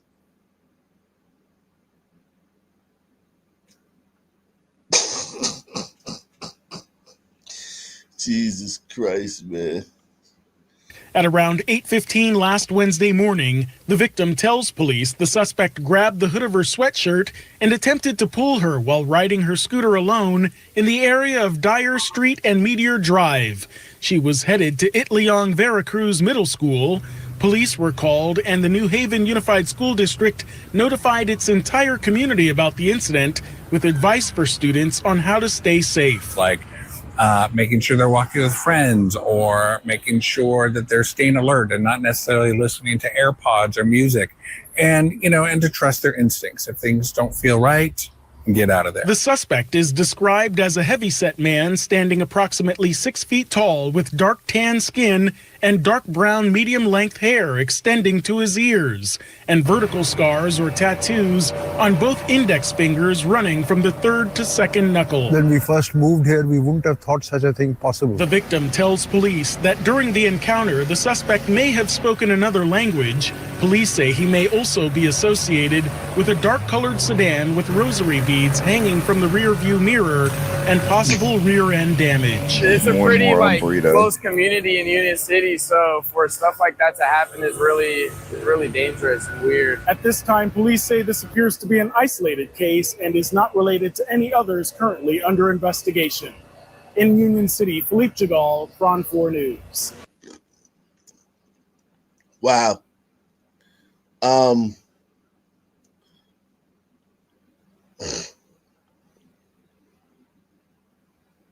We are learning more about the terrifying morning that a man was attacked and robbed. Then hours later, by the same people, police say, had his home broken into.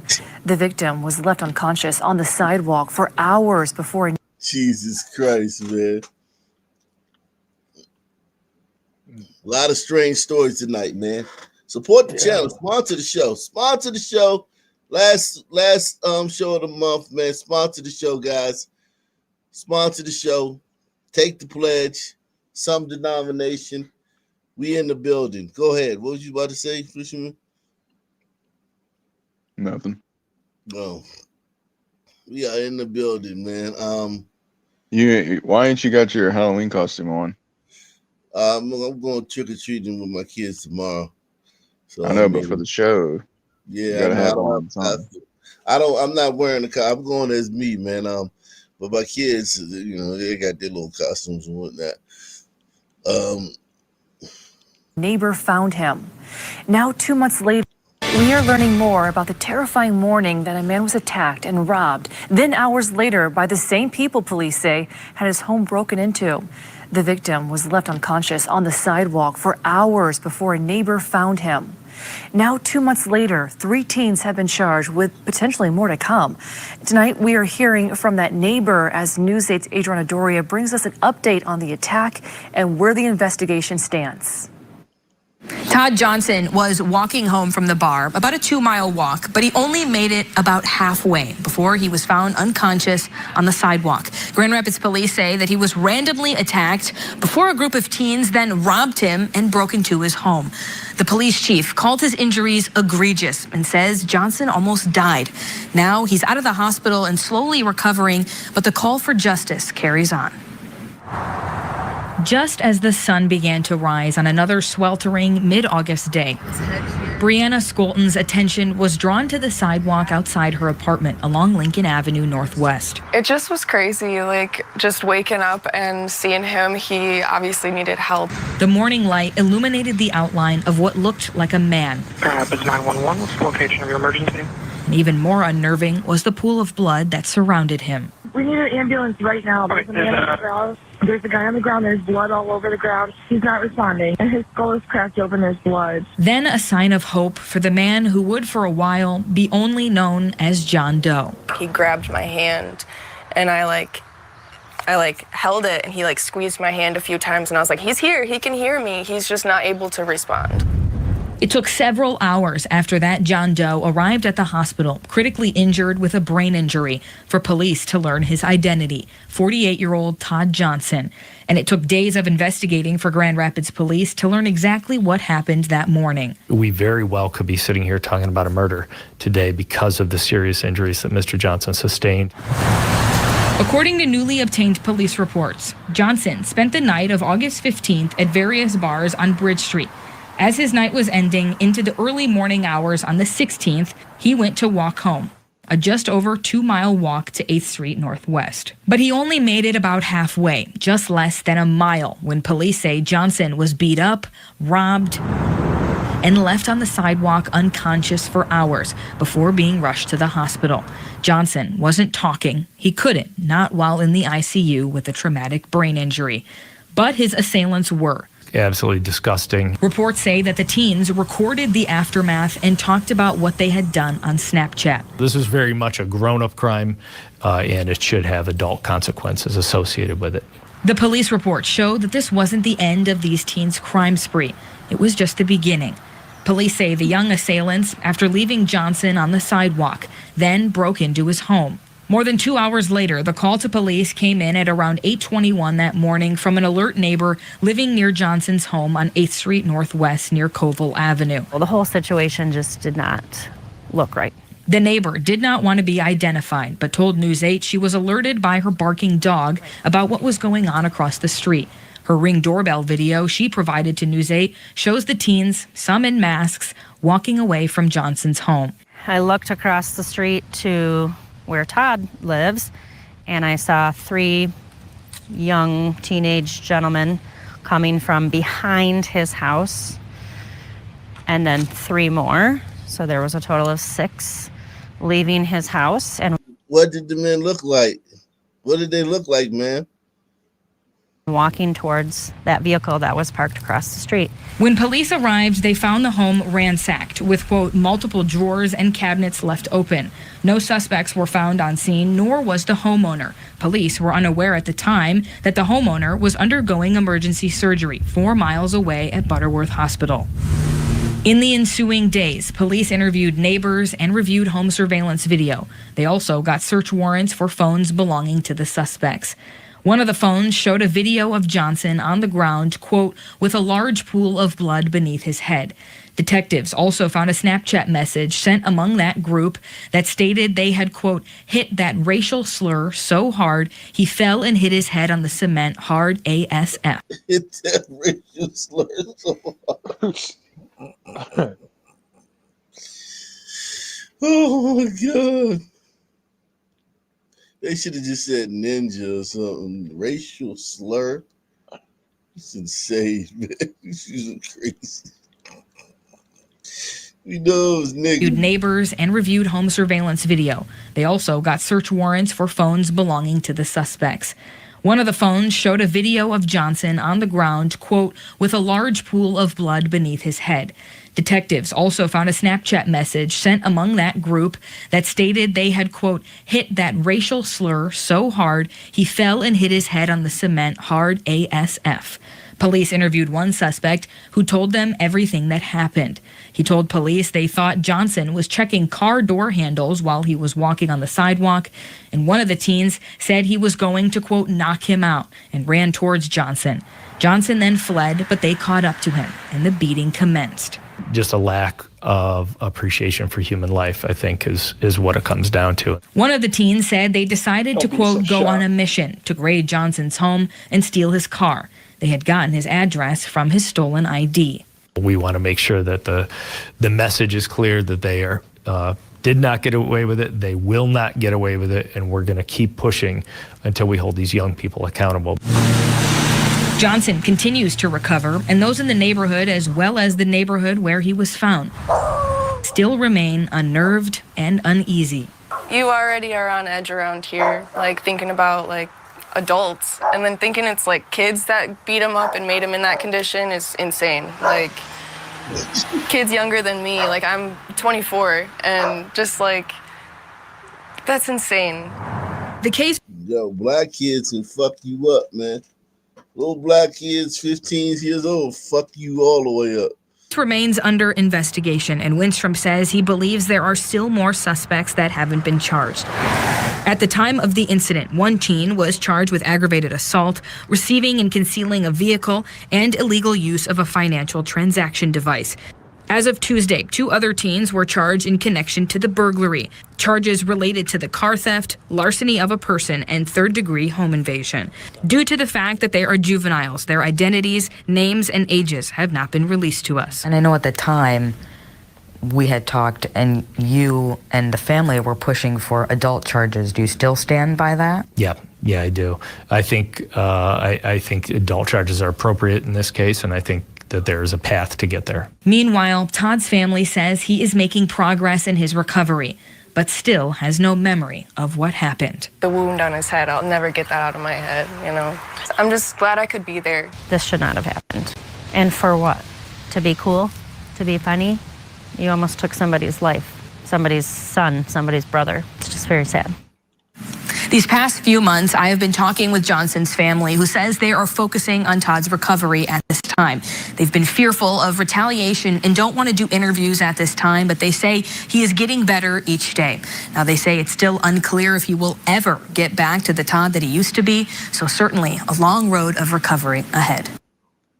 Damn, Todd. Fuck. Fuck Todd up, man. Jesus Christ. They gave Todd that work, man. 12:20 already. Jesus Christ. Salute to everybody watching on X, man. We got like, how many people we got watching on X, man? Let me see how many. It was like 130 something last time I looked. It's 237 watching on X. 151 watching on YouTube. Salute to everyone watching on X and everyone watching on YouTube, man. Deadass in light of our government shutting down and taking SNAP benefits and people not being able to eat and things of that sort. Listen, people aren't mad enough. You have to fight back against the system. And the truth is, forget Halloween, forget Christmas, forget Black Friday, forget Valentine's Day, forget all of these holidays that you feel like, oh my God, if I don't spend money, I'm going to miss out. Fuck it. You don't need it. You can get it anytime. You do not have to do those things on a specific day. Holidays were literally placed there throughout the certain quarters throughout the year so that the country continues to make money. Fight against the system. Let them know so that you can be heard. You don't have to literally speak to be heard. You can be heard through your actions. You don't eat turkey and all that stuff for Thanksgiving. We don't had that shit for how many years? That shit get tired. I eat one plate and maybe take one to-go plate, and then I'm like, I'm done with this. What's next? What time McDonald's open? Like, be for real. You don't have to get all of these things. Not me, man. I be eating turkey leftovers and shit until that shit is all gone, man. Yeah, me too. Yeah, man. This dude don't know what he's talking about. Remember, everybody, if you see somebody out there taking food, no, you didn't. If you see some kid pocketing something, no, you didn't. If you see some mom or dad out there doing what they gotta do so their kids can eat, you ain't seen nothing. Just keep it moving. They may not protect us, but we gonna protect us. Stay safe out there. See somebody breaking into this guy's house? No, you didn't. See somebody stealing this guy's car? No, you didn't. No. Oh shit. You need to start seeing lack of access to resource as a type of violence. Intentionally cutting off access to food for 40 million Americans is violence, and people will die. There will be more theft of things like groceries and basic necessities. And I want you to follow the same adage that I would tell anyone else. If it's a chain, it's free reign. When they use terms like subsidies to give companies billions of dollars in taxes, but intentionally use the word welfare for humans that actually need it, that is violence. Economics that treat people as externalities that can be lost or gained instead of human beings is violence. I can't You stand need to listening to start these seeing lack of access to resource as a type of violence. Intentionally cutting off access to food for 40 million Americans is violence, and people will die. There will be more theft of things like groceries and basic necessities. And I want you to follow the same adage that I would tell anyone else. If it's a chain, it's free reign. When they use terms like... Can't stand these people. Public service announcement. Public service announcement. We all know that it's Halloween's Eve. We all know that Trump has cut off the EBT. So, 12:30, we all meet up at 115th at Aldi's. 115th at Aldi's is going down, snatch and grab. Snatch and grab. And after that shit, we gonna hit, what's that, 71st at Save-A-Lot on bro. So y'all, let's rowdy up, you feel me? Public service. You know what I think? I think that they'll get away with it. I think that it will be a full-blown march, and the police will probably just show up and keep all the bystanders away. Yeah, I mean, Trump hasn't really handled crime really well. Like, they're calling his bluff. Yeah, he's letting ICE agents get harassed everywhere.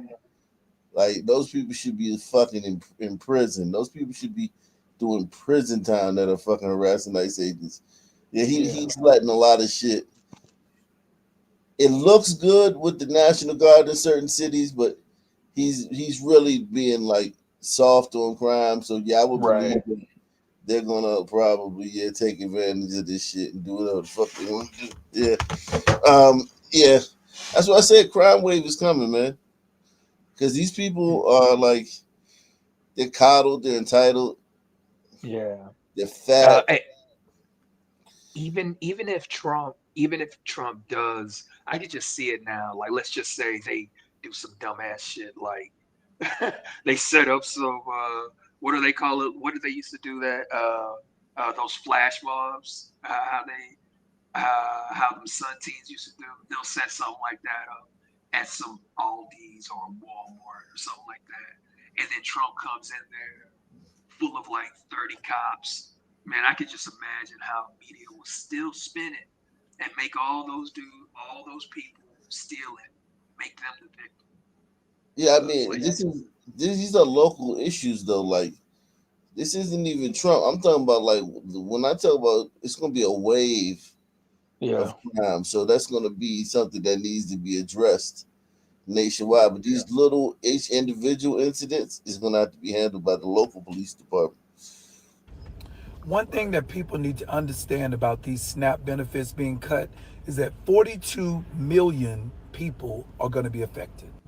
And unfortunately, the people who are going to be affected the most are the people who voted for you know who. But one thing I can tell you is that hunger does not know or care about your voting preference. Nigga, you don't know hunger. But what I can tell you is that those who voted for him and are going hungry now, you are gonna learn a very fucking valuable lesson. Share the video. One thing that people need to understand about these SNAP benefits being cut is that 42 million people are going to be affected. And unfortunately, the people who are going to be affected the most are the people who voted for you know who. But one thing I can tell you is that hunger does not know or care about your voting preference.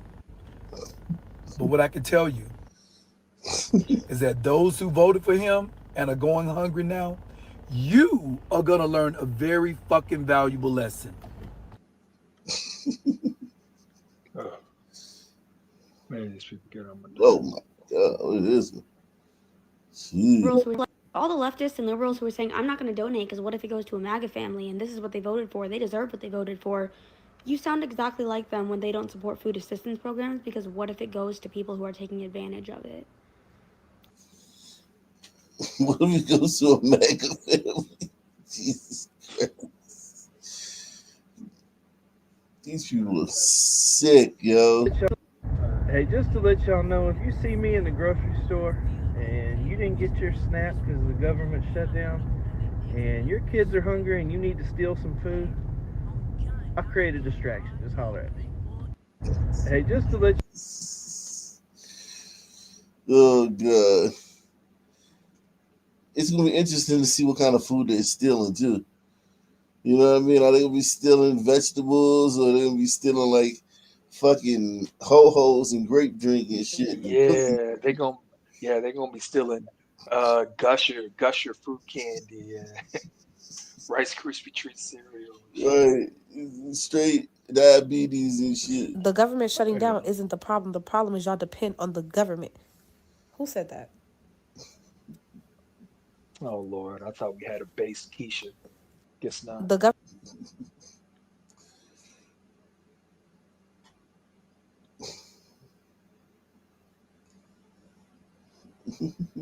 Oh God. Just in case the message got lost, food is a basic human right. Food is a basic human right. Okay. Just a message from your neighborhood black cat here. Food is a basic human right, and if you support people that are not able to eat, food's a basic human right. So that's all. Okay, bye. Actually, it's not. No. It's not a basic human right. It's a necessity. I think that's what she means. Yeah, you need food, but you don't you gotta get it how you live, baby.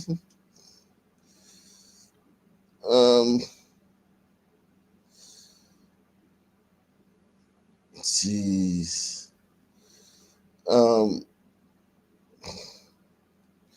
Let's see what else is going on, man.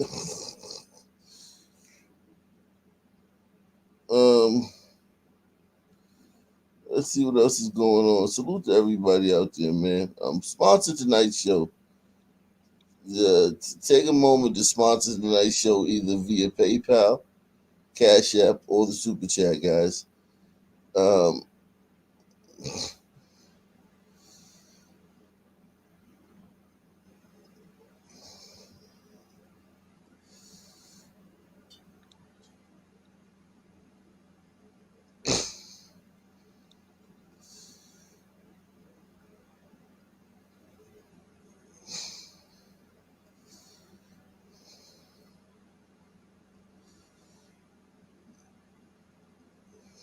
Yeah, they found that guy. We covered that earlier.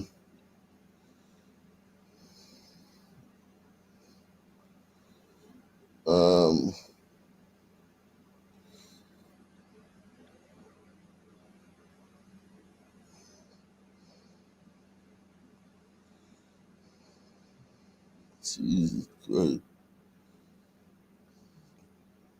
What the fuck?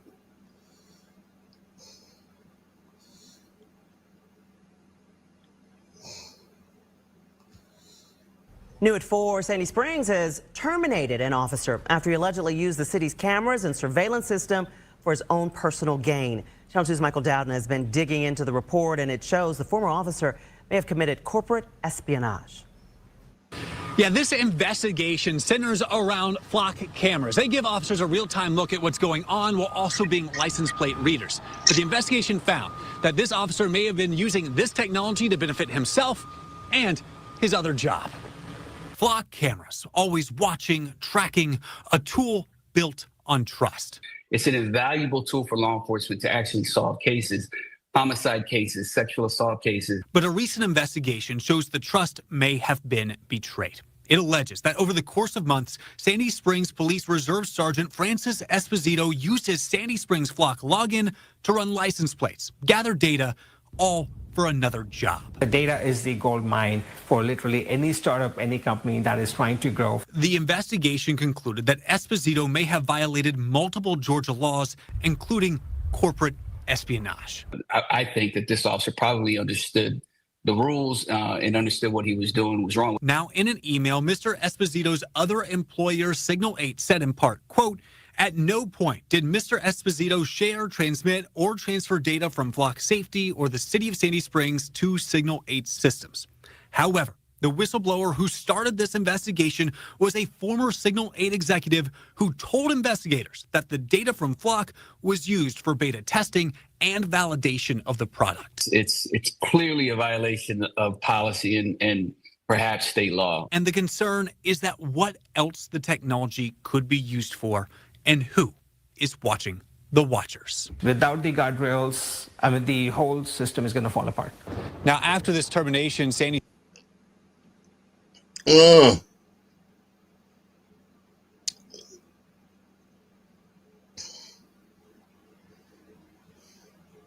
New at 4, this burglary caught on camera. Look at that guy with the sledgehammer right there. Yep, he is pounding away at a safe.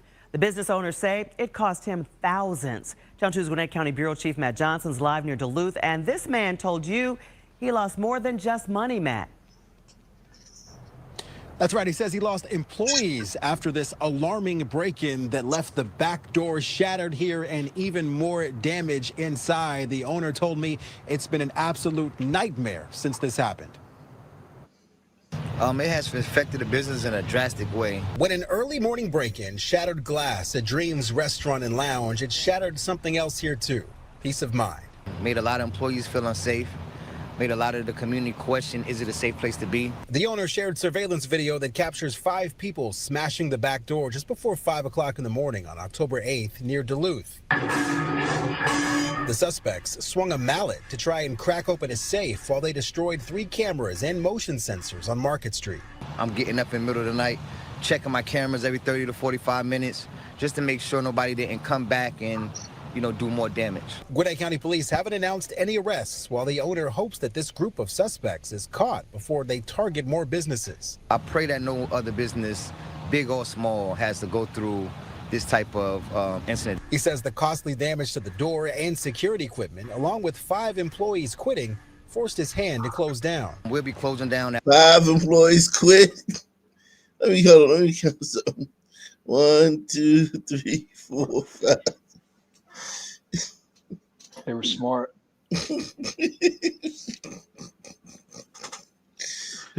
Oh, God.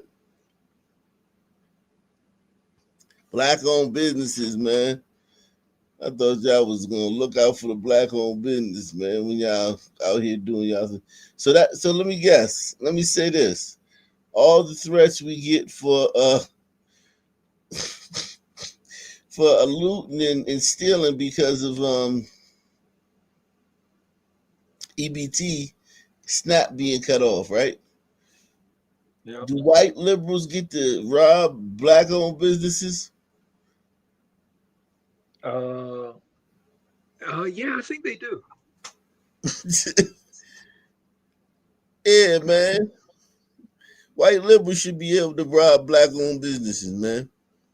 I'm calling for that, man. Well, as long as it's a conservative's black-owned business, then it would be okay. Well, I mean, I think they should be able to rob all black-owned businesses. I agree. Because think about it, right? They got insurance, right? Know that? They got insurance on all that stuff. You got insurance on all that stuff, man. Jeez.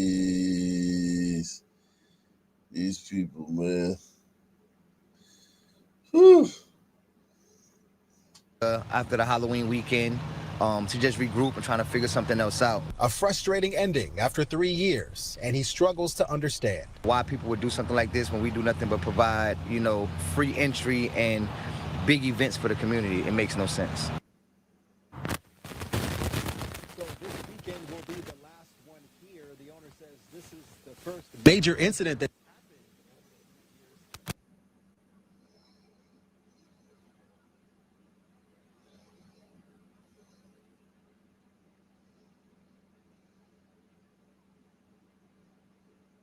Jeez.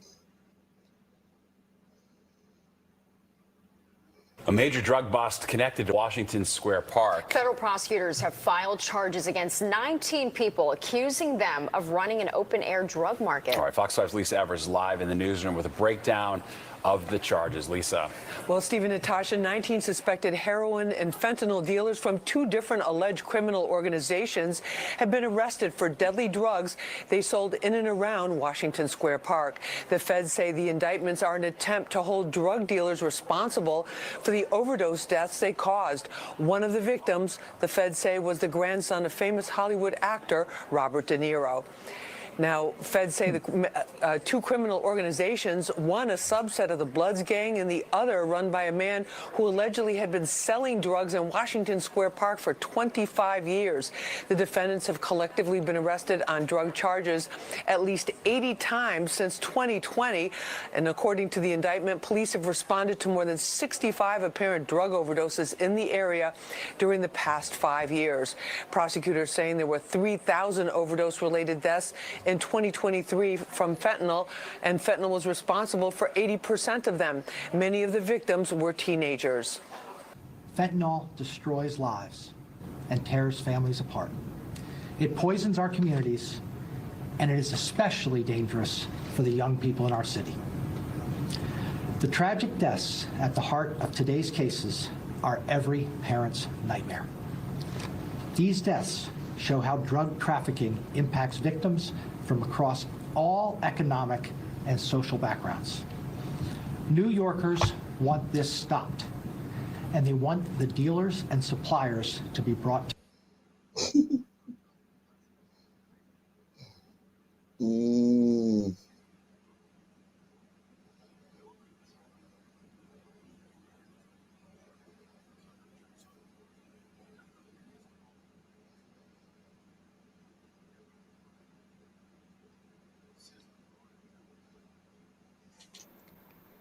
A Broward County judge is changing the lives of children who come into his courtroom. He's doing it with some tough love and lessons that reflect his understanding of where they come from.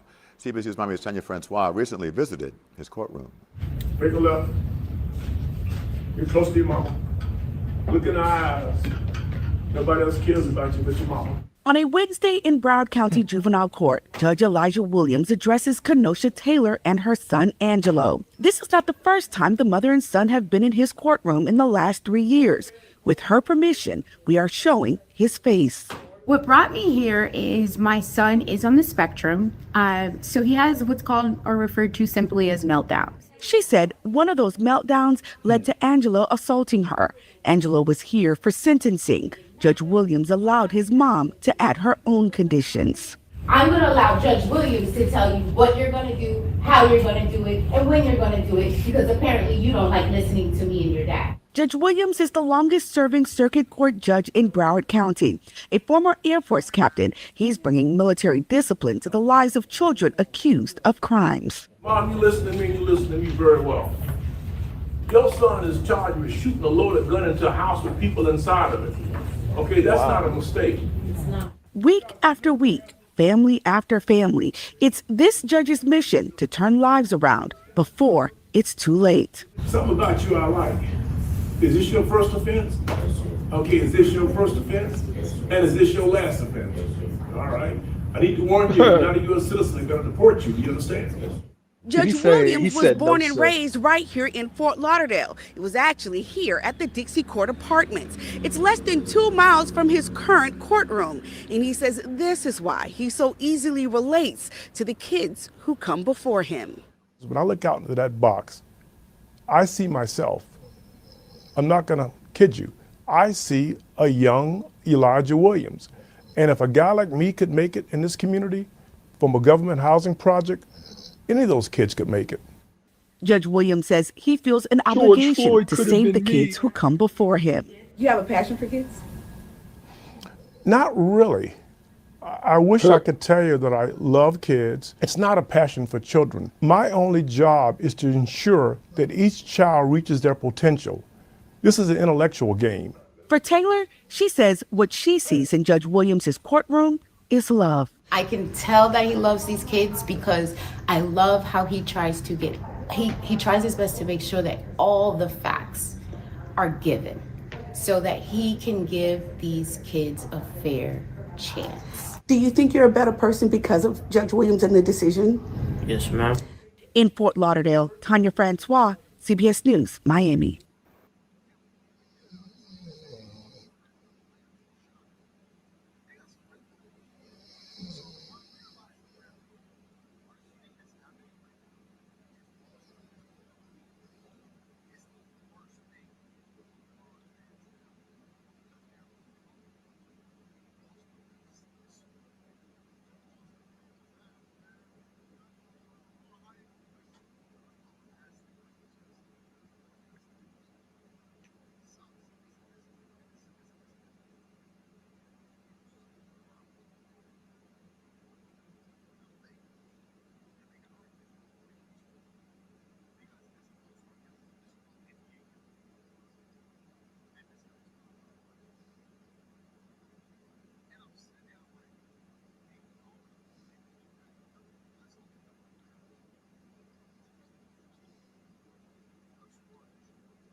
Are you talking?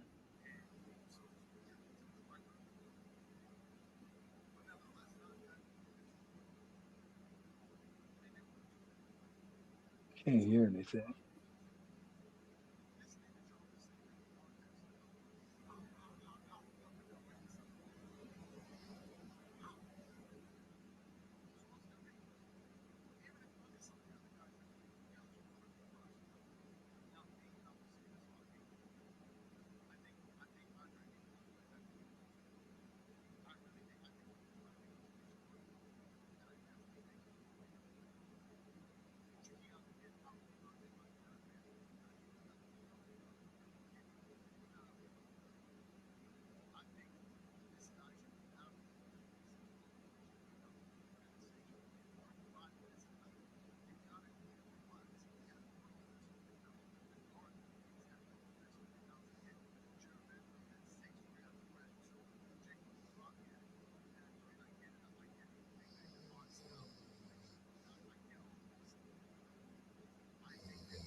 Oh,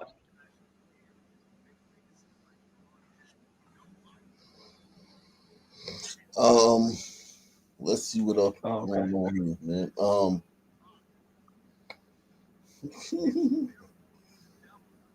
Shoot, I'm glad you're still with us. First, I was thinking there was something over my phone or whatever.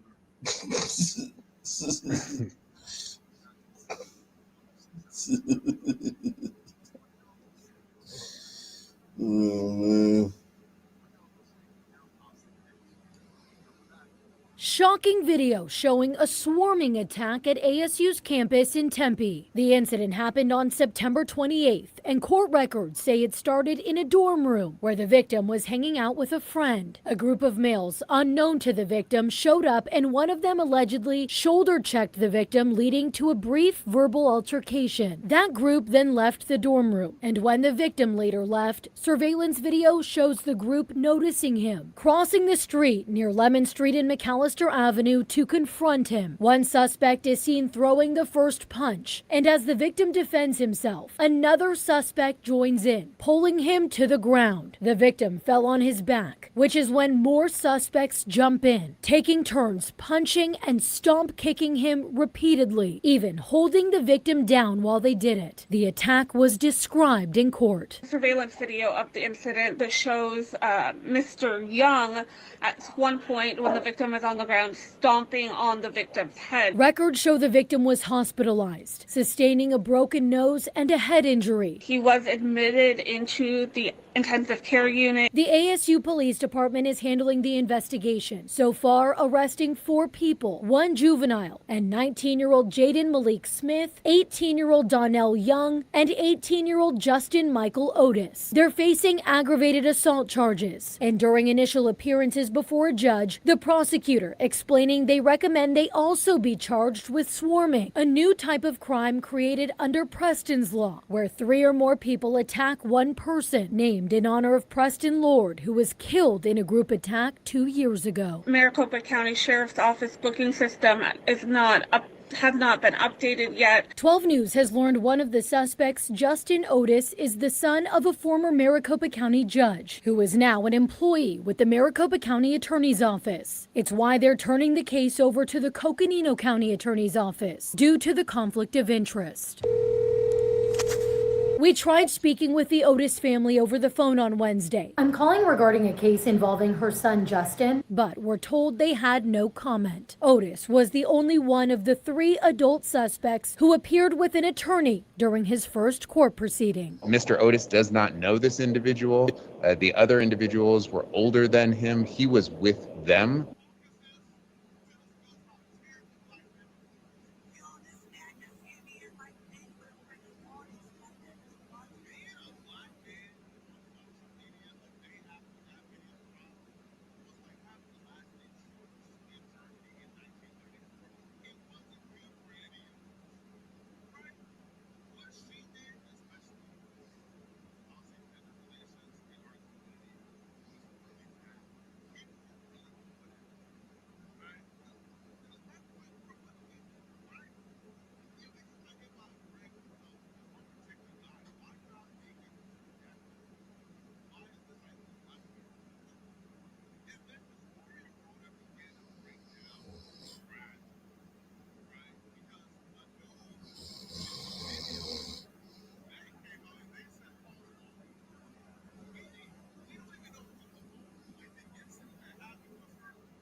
Man.